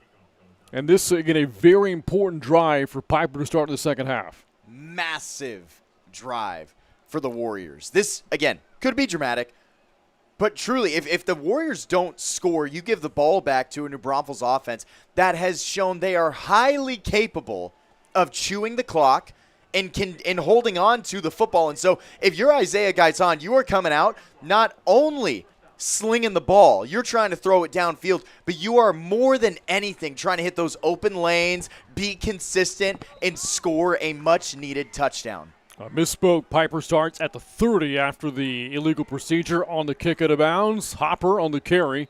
Did not get many carries in the first half for the Warriors, just 3. And this one good for a couple of yards. It's 2nd and 8. And even his 3 carries, I don't even know if those are totally his fault because the Warriors never had the ball a ton in the first half. We don't have time of possession or anything like that. I wasn't actually keeping down those seconds. But the Warriors did not have the ball a ton in that first half. On 2nd and 8, it is a sweep to Lacombe, and he's cut down for a loss of a yard. Making the play on defense for the Unicorns is Matt Ford, and the Warriors staring at 3rd and long, and Lacombe limping a bit going back to the sidelines. Looks like maybe his left shoulder. That's not good for the Warriors on offense or defense. He has been a machine on the defensive side of things, and potentially you hope it's a stinger, but you don't want it to be worse. That 75-yard play the Warriors picked up in the first half came on 3rd down. Here's Gaitan on the rollout, looking, hit as he throws. Downfield shot, and the pass falls incomplete off the hands of Brightman, but contact in the secondary. This will be called against Kane Bunch, and this will extend the drive for the Warriors. Looked like he was draped all over him, and that is exactly what it's going to be. I want to point out real quick, Isaiah Gaitan did something different this drive and on this throw than he has in the first half. You know what he did? Set his feet. He set his feet, and he delivered a dime over the shoulder of his receiver. That is the type of throw that you're looking for from head coach Nick Rogers. A first down via penalty here for the Warriors, and the ball will be spotted at the 46. A very important drive for Pieper to climb back into the game. Opening possession of the 3rd. Gaitan's taking over at quarterback since the first series of the game. It's Hopper, best run of the night. To the outside he goes, and into Unicorn territory for a gain of 6. Bigger run for the Warriors. Looked like a delay. Hopper waited a couple seconds before grabbing the ball and taking off. Let the defense come to him, opened up a run lane, was able to grab a nice chunk of yards. And now some tempo offense here for the Warriors, going no huddle. Hopper again. And Hopper sent back. Gang tackled by several Unicorns.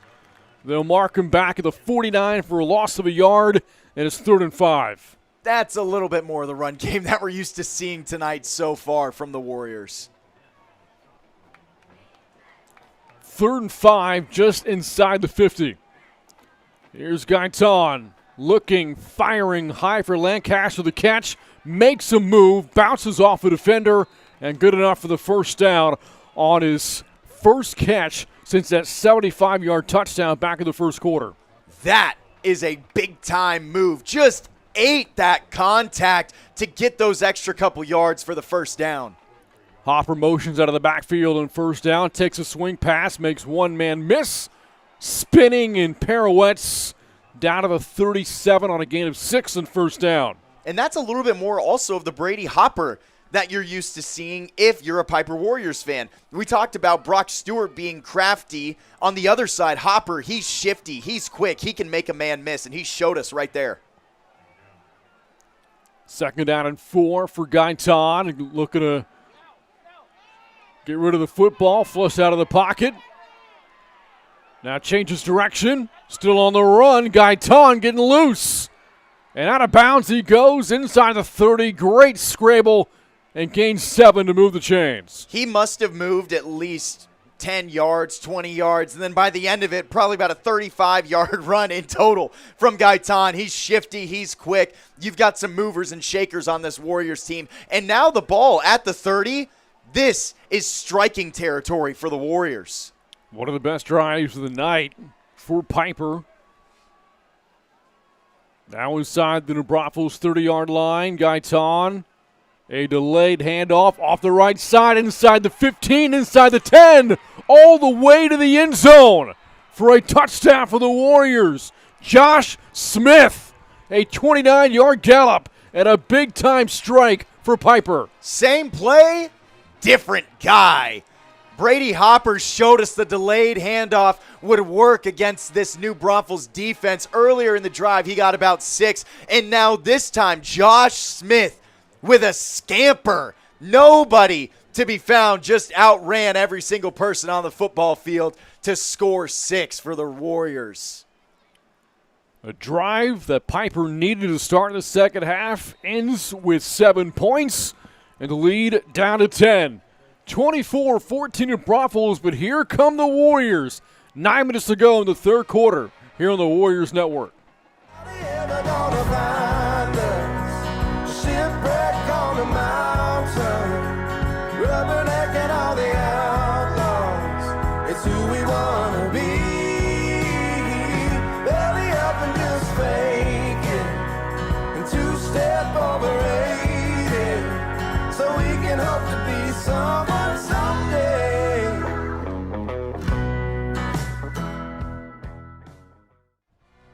And welcome back to Unicorn Stadium. A drive for the Warriors aided by a huge third down pass interference penalty against New Braunfels, giving the Warriors some new life. They take advantage and drive in for a touchdown. The drive ending on the 29-yard scamper to the end zone by Josh Smith. And the Warriors are climbing back into the game. A solid, consistent drive from the Warriors. Didn't see anything like that in the first half. There was an explosive play on offense, but nothing consistent, nothing methodical. That is the type of drive that an offensive coach is looking for from his squad to get him back into the ballgame. The kick from Lopez will bounce out of bounds.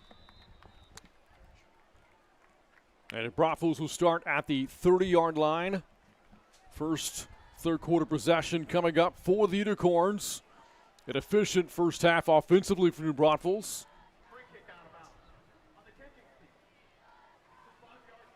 Levi Gold, the quarterback, was 10 of 12 passing for 125 yards and a touchdown The last coming with 5 seconds to go in the half, connecting with Grant Franklin.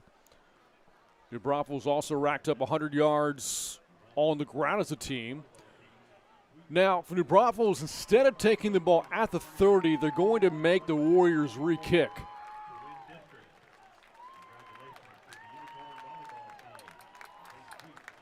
I feel like you haven't seen that a ton before, where normally they just take the penalty, let it move on, but one of the first times you'll see the kick actually re-kicked.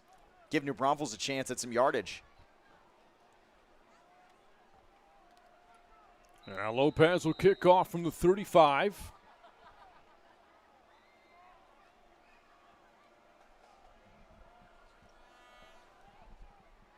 Short kick, fielded at the 15 on a bounce. And trying to run wide is the returner for the Unicorns, backed up inside the 15 and slung out of bounds. And the penalty ends up aiding the Warriors after all. New Braunfels will start inside of his own 15-yard line. And you know what's crazy is that if you let that kick bounce, just take one more bounce, it was headed back out of bounds for either another potential re-kick or you get yards and you have great field position. Now you are inside your own 15, but they have shown they've been able to take out a chunk of yards. But coming out of halftime, this defense now juiced a little bit more, knows that they can bring the house and fluster the New Braunfels offense. So there's a lot of variables going into this first drive for the Unicorns. Cameron Pitts the one return to that kick for New Braunfels, and now the Unicorns start at their own 12.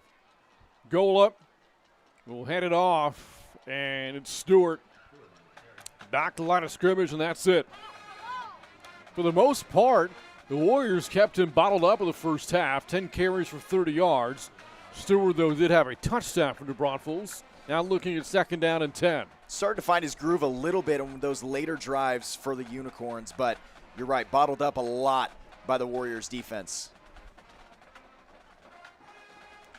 Audible here for Levi Ngola, the senior quarterback for New Braunfels.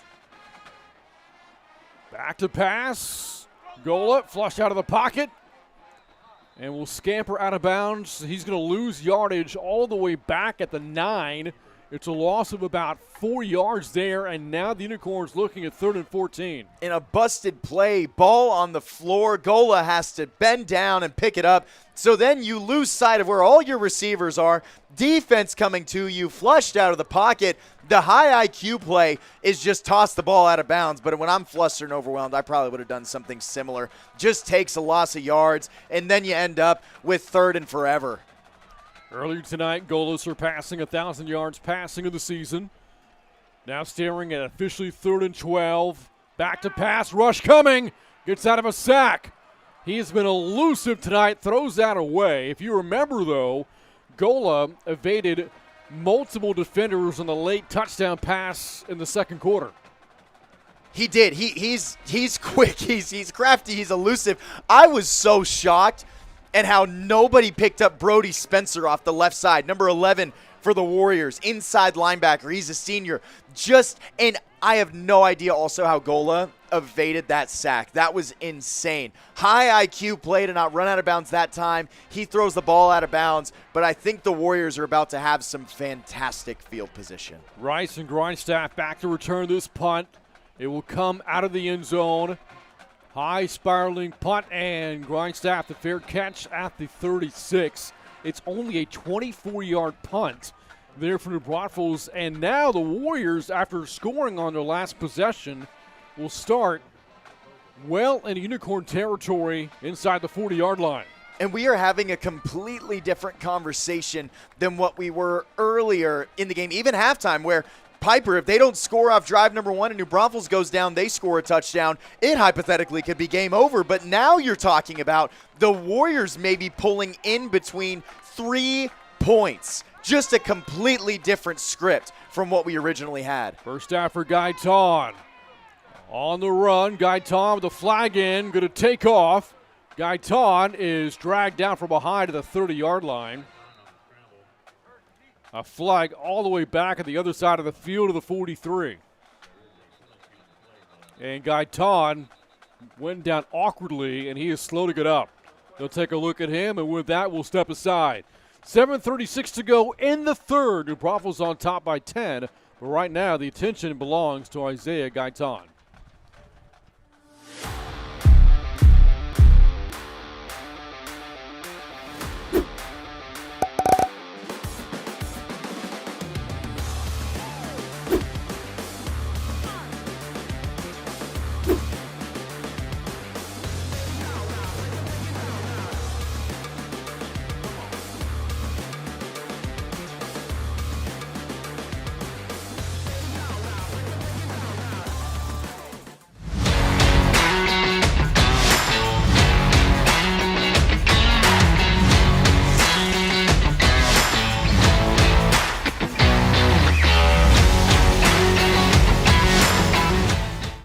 Tough sign here for the Warriors coming out of the timeout. You look at the Pieper huddle, and making his way back to the sidelines now is Isaiah Gaitan, and he's making his way back very slowly. Went down awkwardly in the last scramble, and he's going to come out. That will bring Chase Lyons back into the game at quarterback here for the Warriors. We've not seen him since the opening series of the game. Got to wonder if Gaitan maybe came back just a little bit too early. Potentially felt fresh. Coaching staff, he was he was cleared, ready to come back in, but maybe just pushed it a touch too early, and it doesn't look like he's coming back into this football game tonight. So reinsert Chase Lyons, 2 passes in the game on that first series. One of them taken back for pick 6, and this screen blown up. Broken up by Finn Hayes, who batted down the pass after the penalty on the previous play. It's 2nd down and 20. Chase Lyons has thrown the ball 3 times tonight. Stick with me. First pass, batted down. Second pass, interception. Pick 6, I'd like to point out. Third pass, batted down. So far, Chase Lyons has not been able to do squat against the Unicorns. 2nd and 20, Lyons throws to the sideline. That's caught by Hopper. Out of bounds to the 40 on a gain of 6. And now the Warriors looking at 3rd down and 14. And that's what you need to do for technically your backup quarterback. Chase Lyons has a ton of in-game experience, but what's going to work for Chase Lyons is going to be different than what worked for Isaiah Gaitan. Chase Lyons, what's going to work for him is short, quick passes, and you're not forcing him to make a decision down the field. 5 minutes gone by in the third. A 2-possession lead for New Braunfels, the team trying to stay unbeaten in 13 5A play. Lyons steps up over the middle, got a man, Grindstaff. A dart reeled in inside the 30, but short of the first down. Will bring up 4th down at about 3. That's a confidence builder throw, where it's not just a short pass, it's a little bit longer down the field, just a pitch and catch between one of the favorite targets on the Warrior squad, Andrew Grindstaff, and a massive play right here. As expected, the offense stays on the field. 4th and 4. That pass caught by Grindstaff. A sliding catch to the 16 for a first down. Heads up play from Grindstaff to slide, fall backwards instead of absorbing more contact than he needed to. Actually, the 23, beg your pardon, not the 16. Gain of 7. Back-to-back catches for Grindstaff as Lancaster again jumps early, the second time he's done that tonight. Don't normally see wideouts with false start calls. Normally that's linemen, they're all tensed up, down on the ground, but 2 times for Lancaster. Another penalty on this drive for the Warriors as we now hit the halfway point of the third quarter at a 10-point game. Empty backfield for Lyons. And Lyons lets it fly deep with the pass incomplete for Grindstaff down the middle of the field. Jackson on coverage and a 2nd and 15. Hard throw, though Lyons did have Grindstaff. Broke away a couple of steps, maybe a full step in front of his defender. Just a tight window, and Lyons wasn't able to make the toss. Broke a string of 3 straight completions for Chase Lyons. Took over starting quarterback in the 3rd game of the season for the Warriors. Long handoff to Hopper. And only able to manage a couple of yards there to bring up 3rd and 13. And 3rd and 13 is a little bit of panic territory for the Warriors, because it's not like you can trust Lions to toss the ball downfield and guarantee a completion. The run game hasn't been working outside of delayed handoffs, and that's not like the screen game has been working either, with either a tunnel screen or to your running back. And so a lot of bad options for the Warriors. Lions well protected over the middle, got a man, and down to the 20 is Carson Lacombe. Only 6 there. And with that, 4th and 8.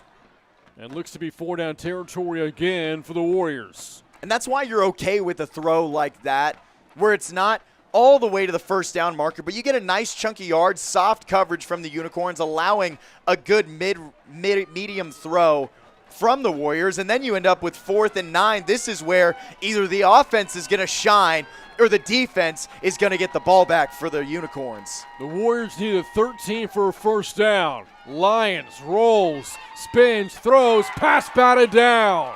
And again, it's Finn Hayes. 2nd time of the series he got his hand on the football, and the Warriors sent it over on downs. Carson Lacombe, the intended target. Ball didn't even come close to getting completed.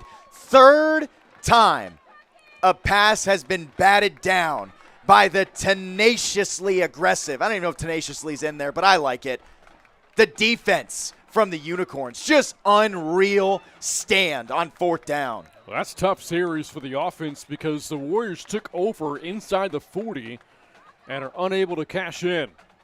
Angola and the Unicorns come back out of offense. And this is Stewart's across the 25 with a head of steam to the 27 on a gain of 7 yards. Touchdown doesn't put it away for New Braunfels, but it does add a nice pad of protection. You get to do what the game plan you came into with says to do, and that is control the clock, run the football, make consistent choices against an aggressive defense. 2nd series of the quarter for the Unicorns. First one ended on a 3-and-out blitz from the Warriors. Stewart again, and Stewart stacked up at the 30, but has enough to move the chains. And you can tell that Pieper is missing number 2, Tyler Lacombe, not out on the field, walked off with a left shoulder injury. And so almost the 2 quarterbacks, where you've got your quarterback on offense, Gaitan, injured, and now your quarterback on defense, Lacombe, also injured. First of the downs for Golden to work with. This will be a free play for the Braunfels and an offsides call. The pass incomplete down the field for Caden Mills. But this will mark the 3rd penalty of the quarter against the Warriors.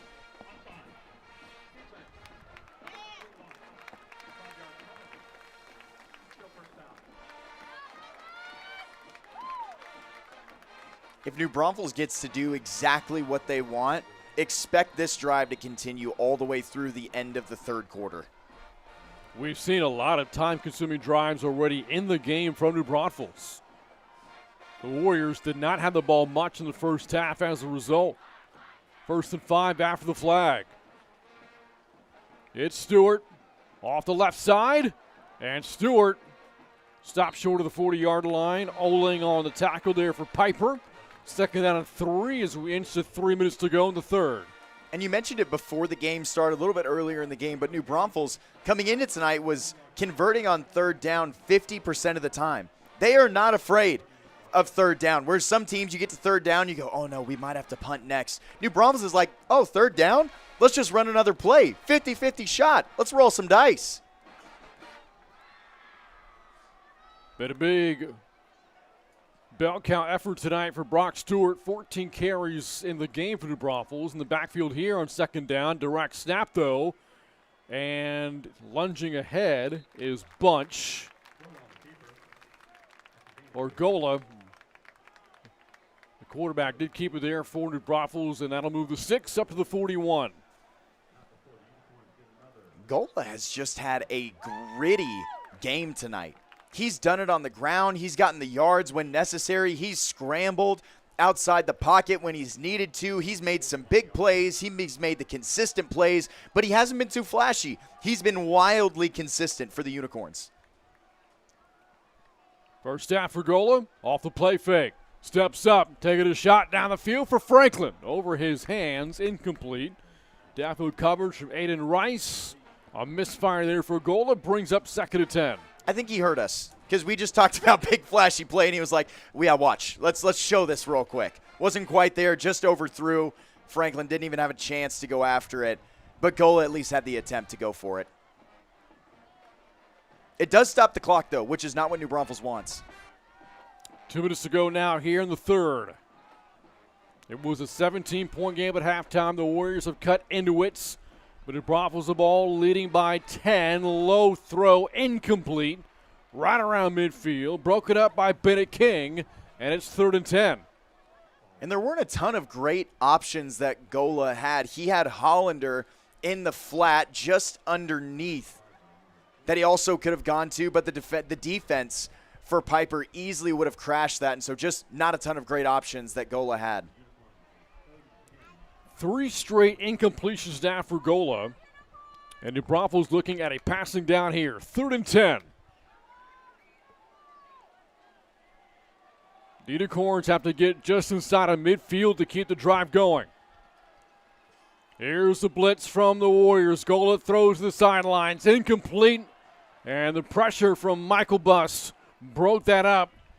Also, Norsworthy applying some heat, and it's 4th and 10. We've seen Gola do that a couple of times. It was the very first play of the game, intended receiver. He didn't even get it there. The ball hit the ground before it came near the receiver, and you see it there again, where ball didn't even make it towards the receiver, under a lot of pressure, so you got to give credit to the Pieper defense, but Gola, not quite what you're looking for, where we talked about how this drive, it started off really hot, and they could have just kept burning clock, but instead started to rely on the passing game and really pigeonholed themselves. Lampkin back to punt here for New Braunfels. Gets it away. And it is Rice fielding it at the 30. Rice breaking a tackle. Across the 40, there goes Rice inside of midfield. And the Warriors will start at the New Braunfels 44-yard line.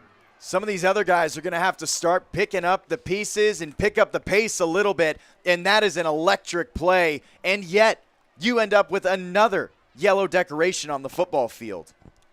Near the end of the return at the New Braunfels 47 and near the Pieper sideline. Could wipe out a big return from Aiden Rice.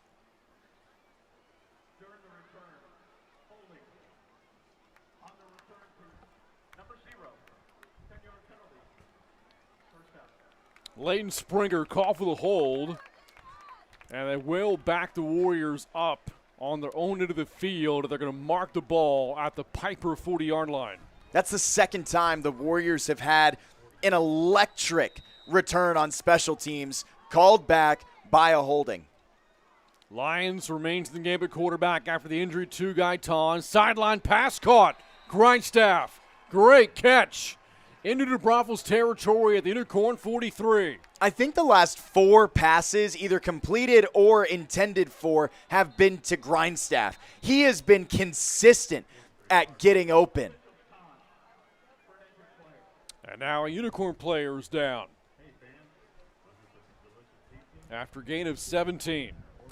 24-14, Unicorns on top. We'll step aside here from New Braunfels High School. You're watching high school football on the Warriors Network. Hey Pieper Nation, I'm Dr. Daniel San Martin, your neighborhood board-certified orthodontist. My family and I live here in Kinder Ranch, and I have been proudly building confident smiles since 2012. We're excited to say that our new office is now located on Borgfeld Road. At San Martin Orthodontics, I personally see every patient at every appointment, and I'm the only doctor you'll see throughout your entire treatment. If your family needs orthodontic care, we'd love to earn your trust with a complimentary consultation. We hope to see you soon, and go Warriors.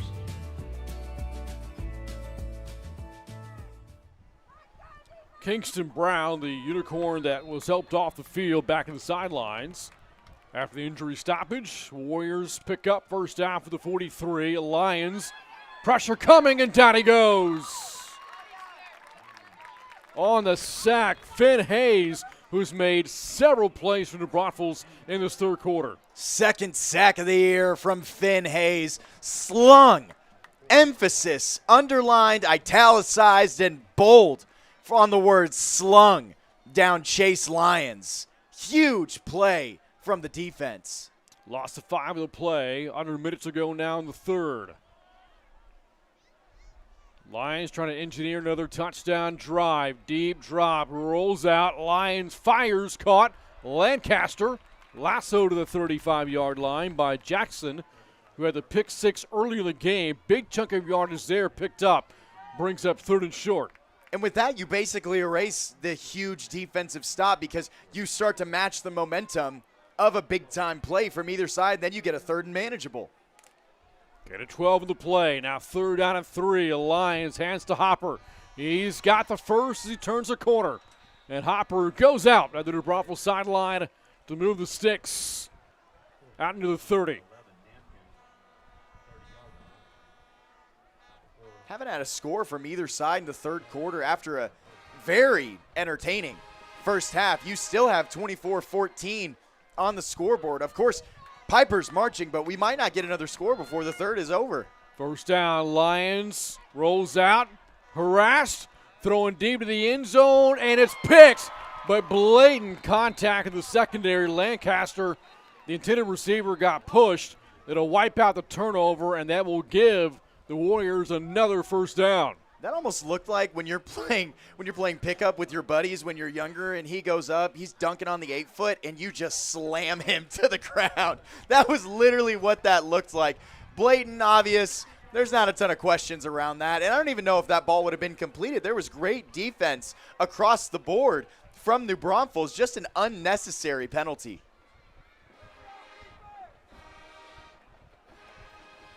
Officials now determining where to spot the ball. Should be at the Unicorn 15-yard line.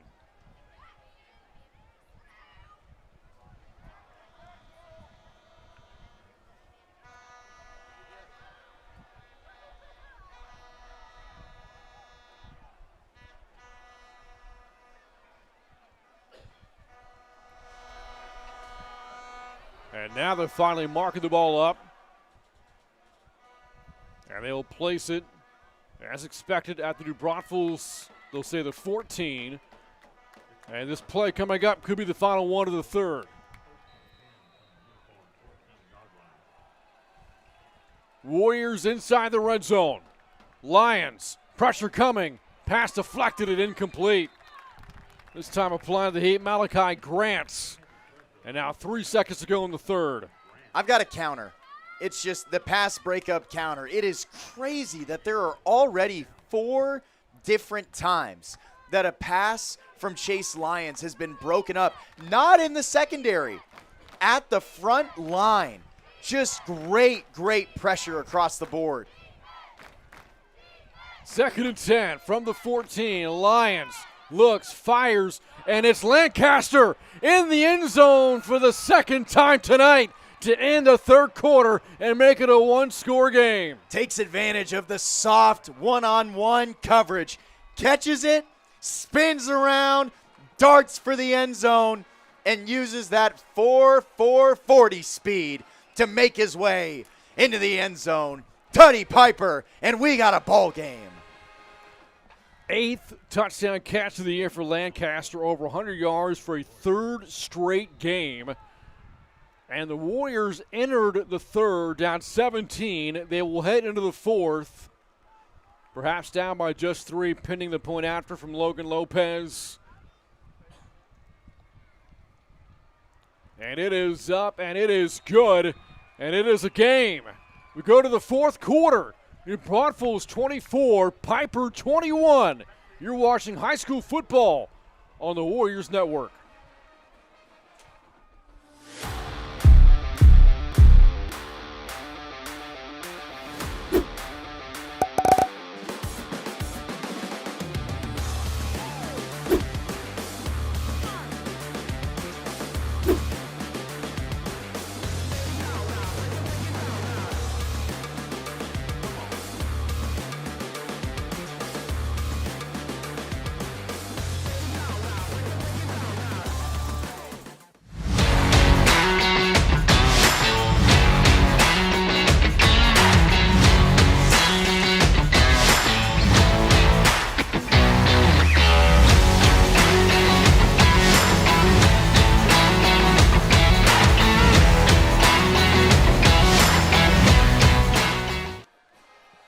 Josh Lancaster has cashed in a couple of touchdown catches tonight from two different quarterbacks. 75-yard score in the first quarter, courtesy of Isaiah Gaitan, and then Chase Lyons on a 14-yard hookup in the third quarter. And Pieper has whittled away the New Braunfels lead from down 17 to down 3 as we start the fourth quarter. It's been cash money. He's just been crazy. Very good defensive third quarter as well for Pieper, pitching a shutout against New Braunfels in the third. Caleb, answer my question. And that is into the end zone for a touchback.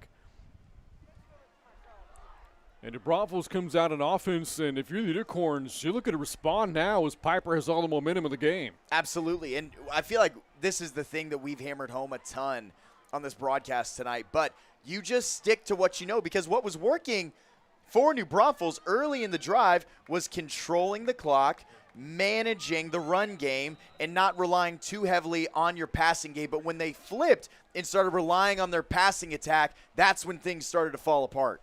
Here's goal on first down with the 25. It's Stewart, first play of the series, and he is brought down by Bennett King. There for the Warriors defense after a gain of 3, second down and 7. I mentioned this earlier, but haven't seen a ton of Bennett King so far tonight. He's one of the leading tacklers on this defensive squad, averaging just over 8 tackles a game. He's got 3 tackles for loss, but so far I haven't seen him a ton. He's been just hanging out, sure, in the activity, playing coverage, but normally he's in the thick of it a little bit more. And movement left side of the line. This will be called against Jack Owens, and will back New Braunfels up 5 yards.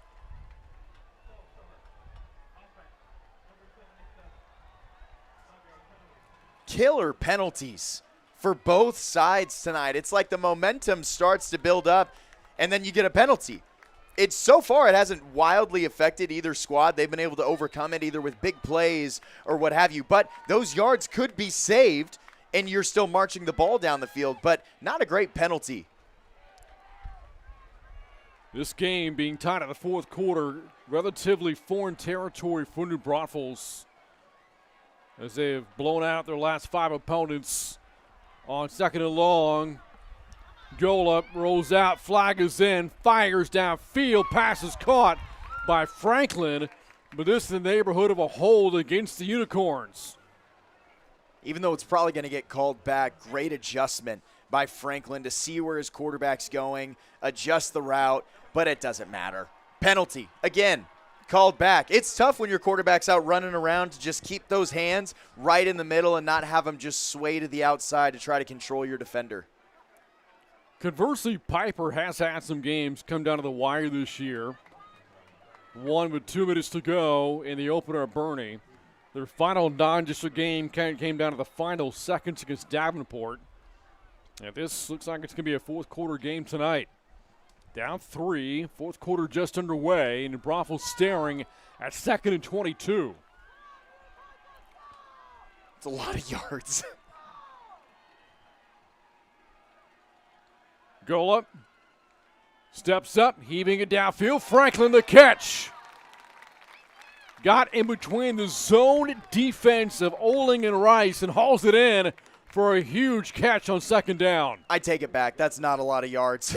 I think twice Gola has heard words come out of my mouth where it was like, you didn't try for a big play. Those haven't been his bread and butter tonight. Then he tries to go long. It didn't work. But there, with 22 yards to get, he gets 21 of those yards through the air. And then you get a third and manageable where you have a ton of options on what you can do here. The first completed pass of the half for Gola. From 2nd and 22 to 3rd and 1, and it is Stewart for a first down for the Unicorns. Overcoming 2 big penalties where you got a false start and then you have a hold.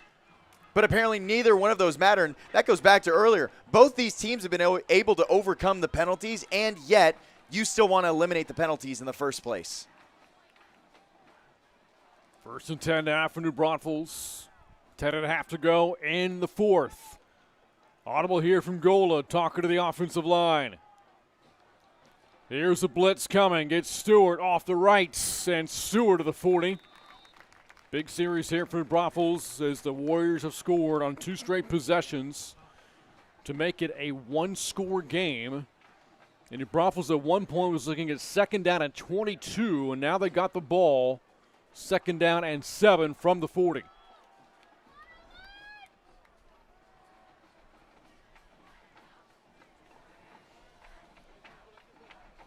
Another audible for Gola. It's Stewart. Breaks a couple of tackles. Into the pile he goes for 2 more. Brings up a big 3rd and 5.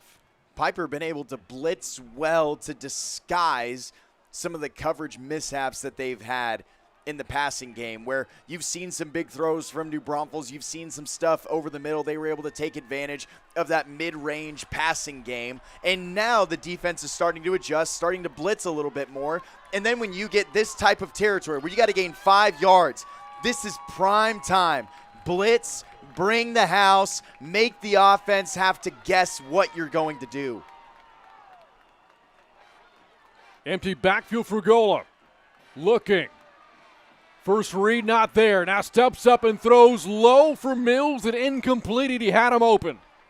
A misfire from Gola and a big one sends out the punting unit.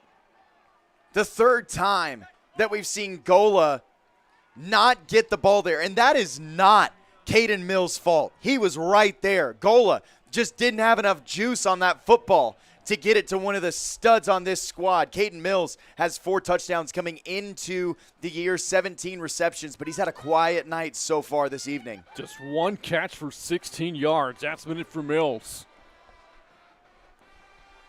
And now the Warriors will get the ball back with a chance to tie or take the lead.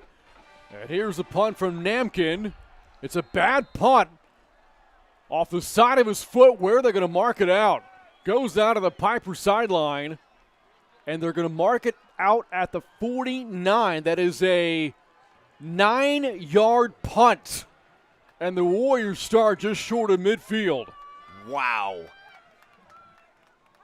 Beautiful starting field position for Pieper, where you don't have to march more than 51 yards. You got 8:52 on the clock. You're only down by 3. You start to plan this thing out, and you either control the football and you make it a now 3-possession game for the rest of this time, where you get 1, New Braunfels gets 1, then you get 1. But there's a ton of options that you can play with. First down play, swing pass to Hopper. And Hopper skirts ahead of the 49 into New Braunfels territory for a couple. And there's another Unicorn player down. Backward Lions through the ball.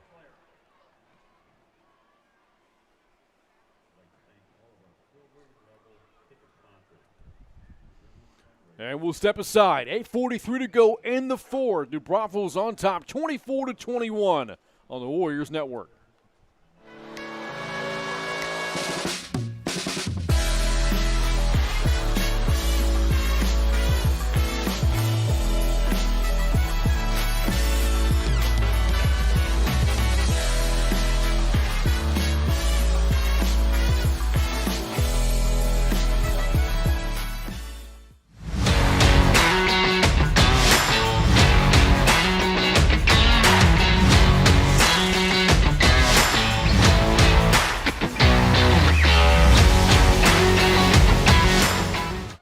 The player that went down for the Braunfels, Finn Hayes, who's made a lot of plays in this game, off of the sidelines for the Braunfels for the time being.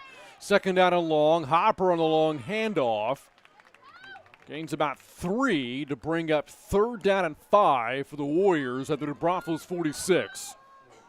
First half for both of these squads was clean. No injury timeouts. And then you get to the second half and you got Isaiah Gaitan for the Warriors on top of Tyler Lacombe, on top of 2 different Unicorns going down with injuries. It's been a tough, gritty second half. Empty backfield on 3rd down. Lion steps up to run. He's got it and then some. Slides for a 1st down at the Unicorn 37. Wow. Just a great creative decision from Lions. It was going to be a little slip screen to Hopper. Defensive line crashes in, and then Lions keeps it himself. Scamper, 1st down. What a creative decision from the QB. And now Lions the first down, gives to Hopper again, and Hopper is swallowed. Going to lose yards. They'll give him forward progress to 38, only loses 1. And now second down and 11. Tackle was made on the play by Jake Ness. And that might have been one that Lions would have liked to have pulled. Designed run where you've got the guard and the tackle, left side, rolling over to the right side, and the defensive line for the Unicorns read it, blew it up, made it second down. This drive again set up by a short 9-yard punt by New Braunfels. That pass caught by Lancaster's at a huge Knights. Just good for about 4 yards there, a chunk play. Make it 5, and the catch for Lancaster brings up third down and long. Pieper's starting to get a little more creative in the backfield to try to throw off this defensive line from New Braunfels. Watch the creativity that they have to try to distract and then create more plays downfield. 3rd and 7, Hopper in motion. Lions going downfield for Grindstaff.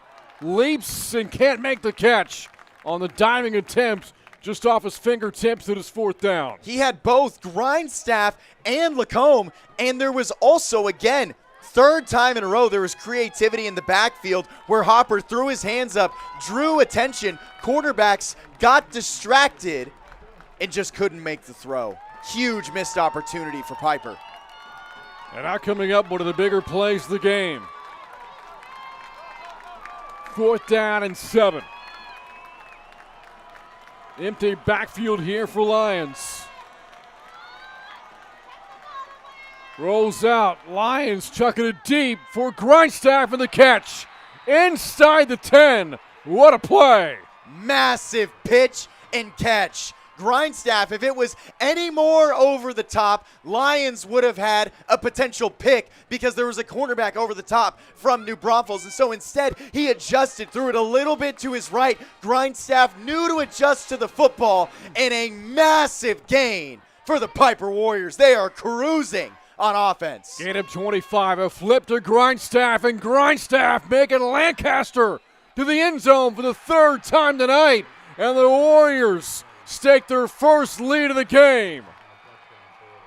I have no idea where this offensive creativity has come from, but Nick Rogers is creating a Picasso out on this football field. The backfield creativity, the fake pitch, and then you give it off to a different pitch to Cash Lancaster, who goes off, scores it on the sweep. What a massive play with a fantastic play call. The point after from Lopez puts the Warriors on top 28-24. From down 17 to taking the lead, 6.5 to go in the 4th quarter. You're watching high school football on the Warriors Network. Shipwreck on the mountain, rubbernecking all the outlaws. It's who we wanna be.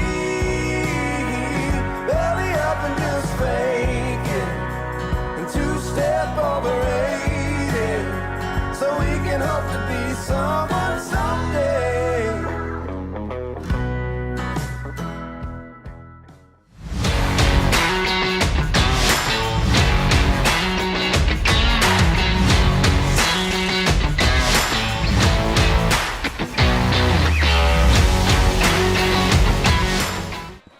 51-yard drive for the Warriors has given them their first lead of the game with a 3rd touchdown of the night from Cash Lancaster.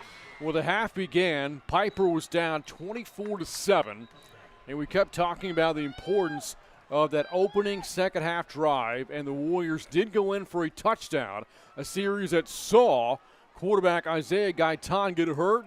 Chase Lyons took over, and he has been money since then. Has led 3 straight touchdown drives for the Warriors, and now from down 21 to down 17 to up 4 with 6.5 left. And when you talk about money, you also can't forget about Cash Lancaster. The duo of Cash and Andrew Grindstaff have been electric. The run game hasn't necessarily been working for Pieper, but through the air, those two have been the dynamic duo. Gola hands off to Stewart, first play of the series, and it's Michael Bust. on the tackle to 27, holding him to a gain of 2 yards. It's been a busy night tonight for Brock Stewart, but really hasn't gotten loose. 20 carries for 55 yards. That's been it. He was averaging about just over 11 carries a game coming into this matchup. He had 10 touchdowns. He's had 2 100-plus games. And so he has been nothing but the boomstick for the Unicorns, and yet Pieper's been able to contain him. 2nd and 8. Gola back to pass. On the run, slings that one towards the sidelines, and the fingertip catch is made by Mills. Only his 2nd catch of the game. And that's going to bring up 3rd down and short. Actually, that was Pitts on the catch. Now 3rd and 1. And with the clock at 5:28, Unicorns down 4. This is purely touchdown stuff. This drive, you cannot settle for a field goal. 3rd down and 1. Gola. Stewart the run. Runs into a wall. 2nd effort, though, looks like he's got enough for the 1st down. Just across the 35-yard line. Massive get that keeps the drive moving. New Braunfels, with their clock-chewing ability, have been able to have great long drives, and they're hoping to do the exact same thing where you saw 3 plays chew up just about a minute and a half. And so as the clock keeps ticking with 4:56, you got to think that New Braunfels doesn't want to even consider giving this ball back to the Warriors. First of the downs now for New Braunfels to work with. On the fake sweep, Gola keeps it himself, and Gola had a steam down to the 43-yard line. Gain of 7 brings up 2nd and 3.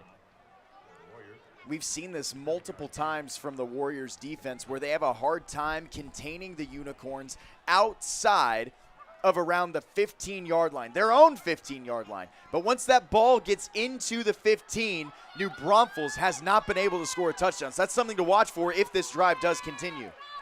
Closing in at 4 minutes to go in the 4th. Here comes a blitz from Pieper. Gola has a man open to the flat. It is the tight end Hollander. First catch of the game and a 1st down for the Braunfels inside the 50-yard line.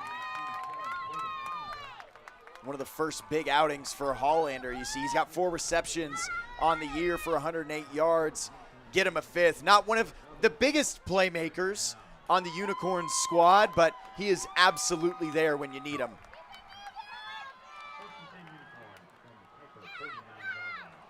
Could be the drive of the game. 1st down for the Unicorns, 4:06 left. Another blitz from Pieper. Stewart runs into a lot of purple and gold, and it's King on the tackle. No gain, 2nd and 10. That's the name we've been waiting for. Bennett King, averaging over just 8 tackles coming into this ball game. He hasn't been in the thick of it. He's just been in coverage. He's been waiting for an opportunity, but there you see Bennett King doing what he does best. He's a safety, but he does end up in the backfield a lot of the time. They send him in on blitzes. He ends up covering the middle of the field, and he is flying all over the place. Think of him like an annoying gnat. Under 3.5 to go, 2nd and 10. Another blitz from the Warriors. Gola throwing that away to the sidelines. Backside pursuit coming from Tyler Wells, and now New Braunfels staring at 3rd and 10. Pitts running a route right up the middle near Bennett King. He had a window of opportunity. King went underneath, and so if Gola could have gotten it there, that could have been a big-time play for the New Braunfels offense, and instead you get weird territory as the clock is stopped, but it is going to start ticking. It's been close to a calendar year since the Braunfels last lost a regular season game. They have won 8 straight going back to last season. Gola steps up, throws, completes. And that is Mills, the catch. Good for a 1st down on 3rd and 10. Big time roll out to the left, pitch it to Caden Mills, gentle step out, and you get a 1st down. Massive gain for the New Braunfels Unicorns, where they are just continuing to get out of sticky situations on this drive. Time not an issue for New Braunfels. 3 minutes to go. All 3 timeouts left with the 2-minute timeout as well. Warriors showing another blitz, and here it comes. Gola keeps it, and Gola crunch down to the 35. It's King on the tackle along with Brody Spencer after a pickup of 4 yards. One thing New Braunfels has shown is that under crunch time, under situations that require big yards, they can get big yards. But it's not until you get a 3rd and long. It's not until you get a 3rd and manageable. But that 3rd down territory, New Braunfels has shown that they can get there. Now you're playing a weird clock game where you're not trying to extend it too far. 2nd and 6, another Warrior blitz. Stewart the carry. And a big 3rd down coming up. Going to set up 3rd down and 2. And we'll probably see the play coming up on the other side of the 2-minute timeout.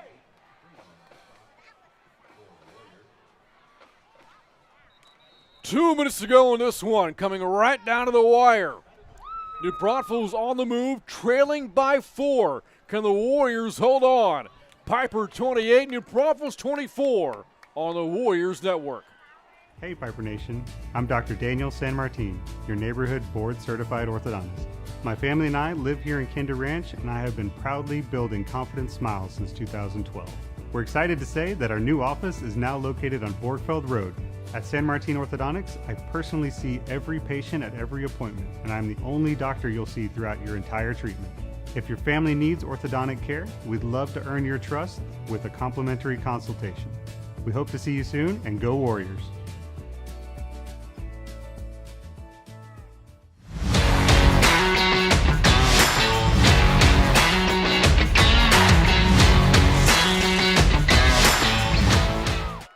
And welcome back to Unicorn Stadium. Only 2 unbeatens left in 13 5A play. Smithson Valley about to improve to 4-0. They lead Seguin on the road 56-10. New Braunfels also unbeaten, but they're in danger. Down by 4, 2 minutes left, 3rd and 2, and it is Gola for a 1st down, but the ball came out. And the Warriors say they've got it. Pieper recovers a fumble at the 28-yard line, and the Warriors get the ball with under 2 minutes to go. Oh boy, magic in Unicorn Stadium. Pieper jumping on the football, getting the ball back. A massive get for the Warriors. There have been 4 forced fumbles from Pieper this year. Every single time the defense forces a fumble, they recover. They are 5 for 5. A great defensive effort from Pieper. What a time for the Warriors' first turnover of this game. And now they are 1st down away from sealing it. It's Hopper the carry to the 32, maybe the 31, gain of 2 yards. And the Braunfels will spin its first of 3 timeouts, 2 remaining. That was insane. Just when you least expect it, the Pieper defense shows up and shows out, causes a fumble, and turns the tides in their favor. Minute 49 left. New Braunfels only has 2 timeouts remaining. And of course, as we're inside of 2 minutes, they no longer have the 2-minute timeout at their disposal, which means 8 more yards, all that Pieper needs to seal the game.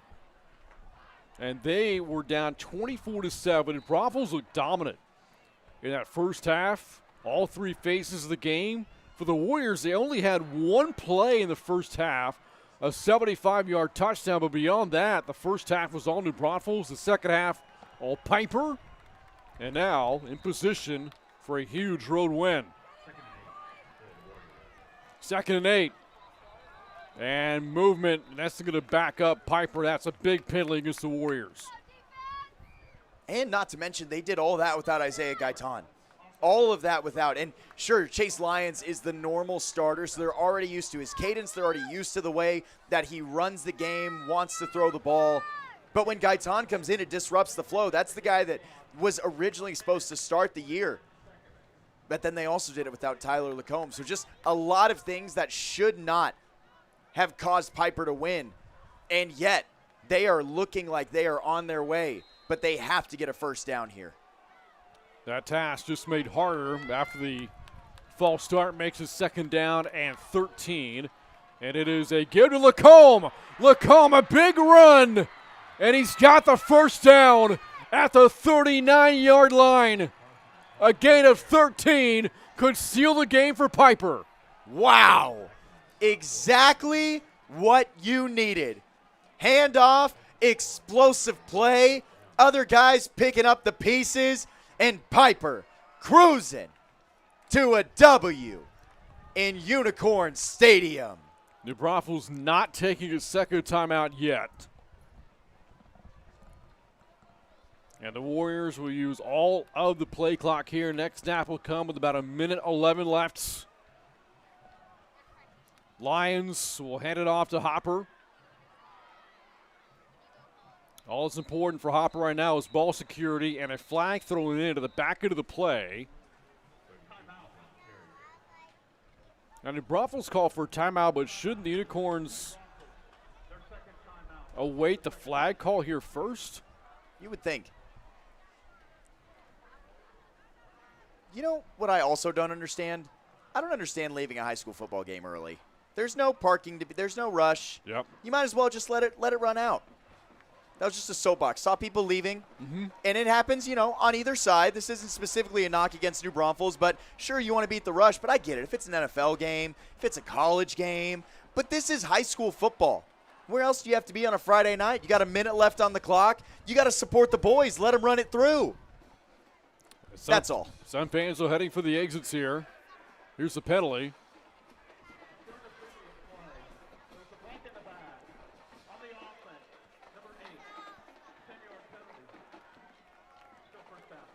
Illegal block in the back, and again, I question why New Braunfels called for the timeout because an offensive or defensive penalty rather would. The clock should have stopped on the flag.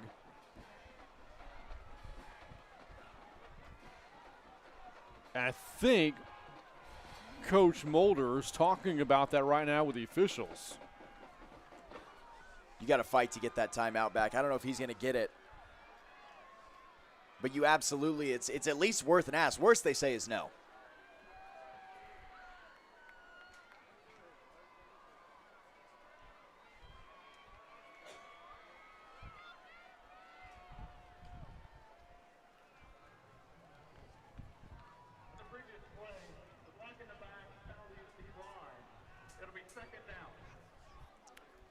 Flag declined, and the reason why Brad Mulder declined the penalty is he'd rather Pieper lose the down than replay 1st down. So, 2nd and 10. And that's a dangerous pitch and a lot of traffic, but it's Lancaster who makes the play. Able to hold on to the 44, and New Braunfels will spend its 3rd and final timeout with 1:01 to go.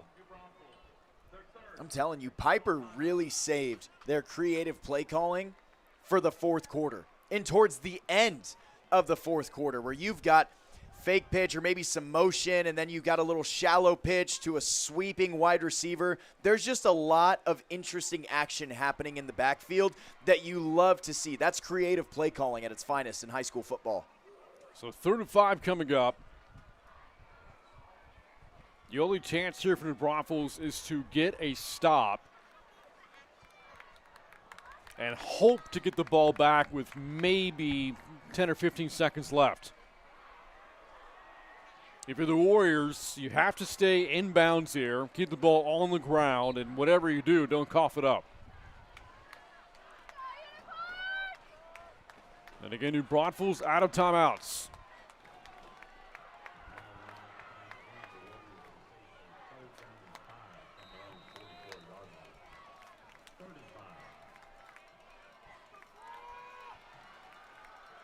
Empty backfield for Lions. Will flip it to Lacombe. And Lacombe's got the 1st and more. Breaking free. Into the 40-yard line he goes. And that will seal it for the Warriors. Not once, but twice. Same play, same outcome. You tell Tyler Lacombe, hey, I need a chunk. And he looks back at you and says, let me do what I can. On 2nd down the 1st time, and then a huge gain for the Warriors to seal the deal. Gain What a massive win. Gain of 17 yards there for Lacombe. And now the Warriors, the victory formation. What a comeback. Down 17 with the half started, and Pieper comes back to win. The defense forces a shutout. The offense pieces together 3 touchdown drives, and the Pieper Warriors have beaten the Braunfels again. And with that, the Unicorns had their first loss of the regular season, and the Warriors now out to a 3-1 start in 13-5A play.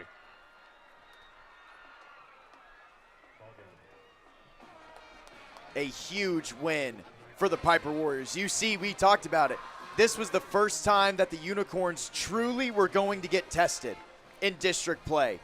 And now you got to wonder, okay, next week when they face some serious competition against Smithson Valley, how will they fare? For Pieper, they've got some great games the rest of the year. This sets them up for success for the few games that they have left in 2025. The Pieper Warriors now at 4-3 on the year, more importantly 3-1 of the district. In Braunfels now 6-1 of the season, also 3-1 in 13-5A play. As now we announce our players of the game for the Warriors, brought to you by American Interiors. Offensively, Cash Lancaster, huge night, over 100 yards receiving and 3 touchdowns. Just insane, and he scored that go-ahead touchdown. Last one that was going to be scored in the game on a little flip. Just great night from Cash Lancaster. And defensively, he was a menace all night long up front. Thor Michael bust for Pieper. The Air Force player himself just could not be stopped. Was a force to be reckoned with. Really rallied the team behind him, put him on his back, and the defense put a performance on tonight, not to mention that forced fumble. And that's now 2 wins in a row for the Warriors, their first winning streak of the season. And next week, they're back home at the Warriors Coliseum to take on the MacArthur Bramas in what will be another 13-5A matchup. Well, the Braunfels will look to bounce back, but will have to do so against reigning state champion Smithson Valley. Well, that's going to wrap up our coverage tonight of a thriller here from New Braunfels. Final score in this one, it is Pieper 28, New Braunfels 24. For Noah Tour, I'm Brent Freeman on behalf of our entire Warriors Network crew saying good night from Unicorn Stadium.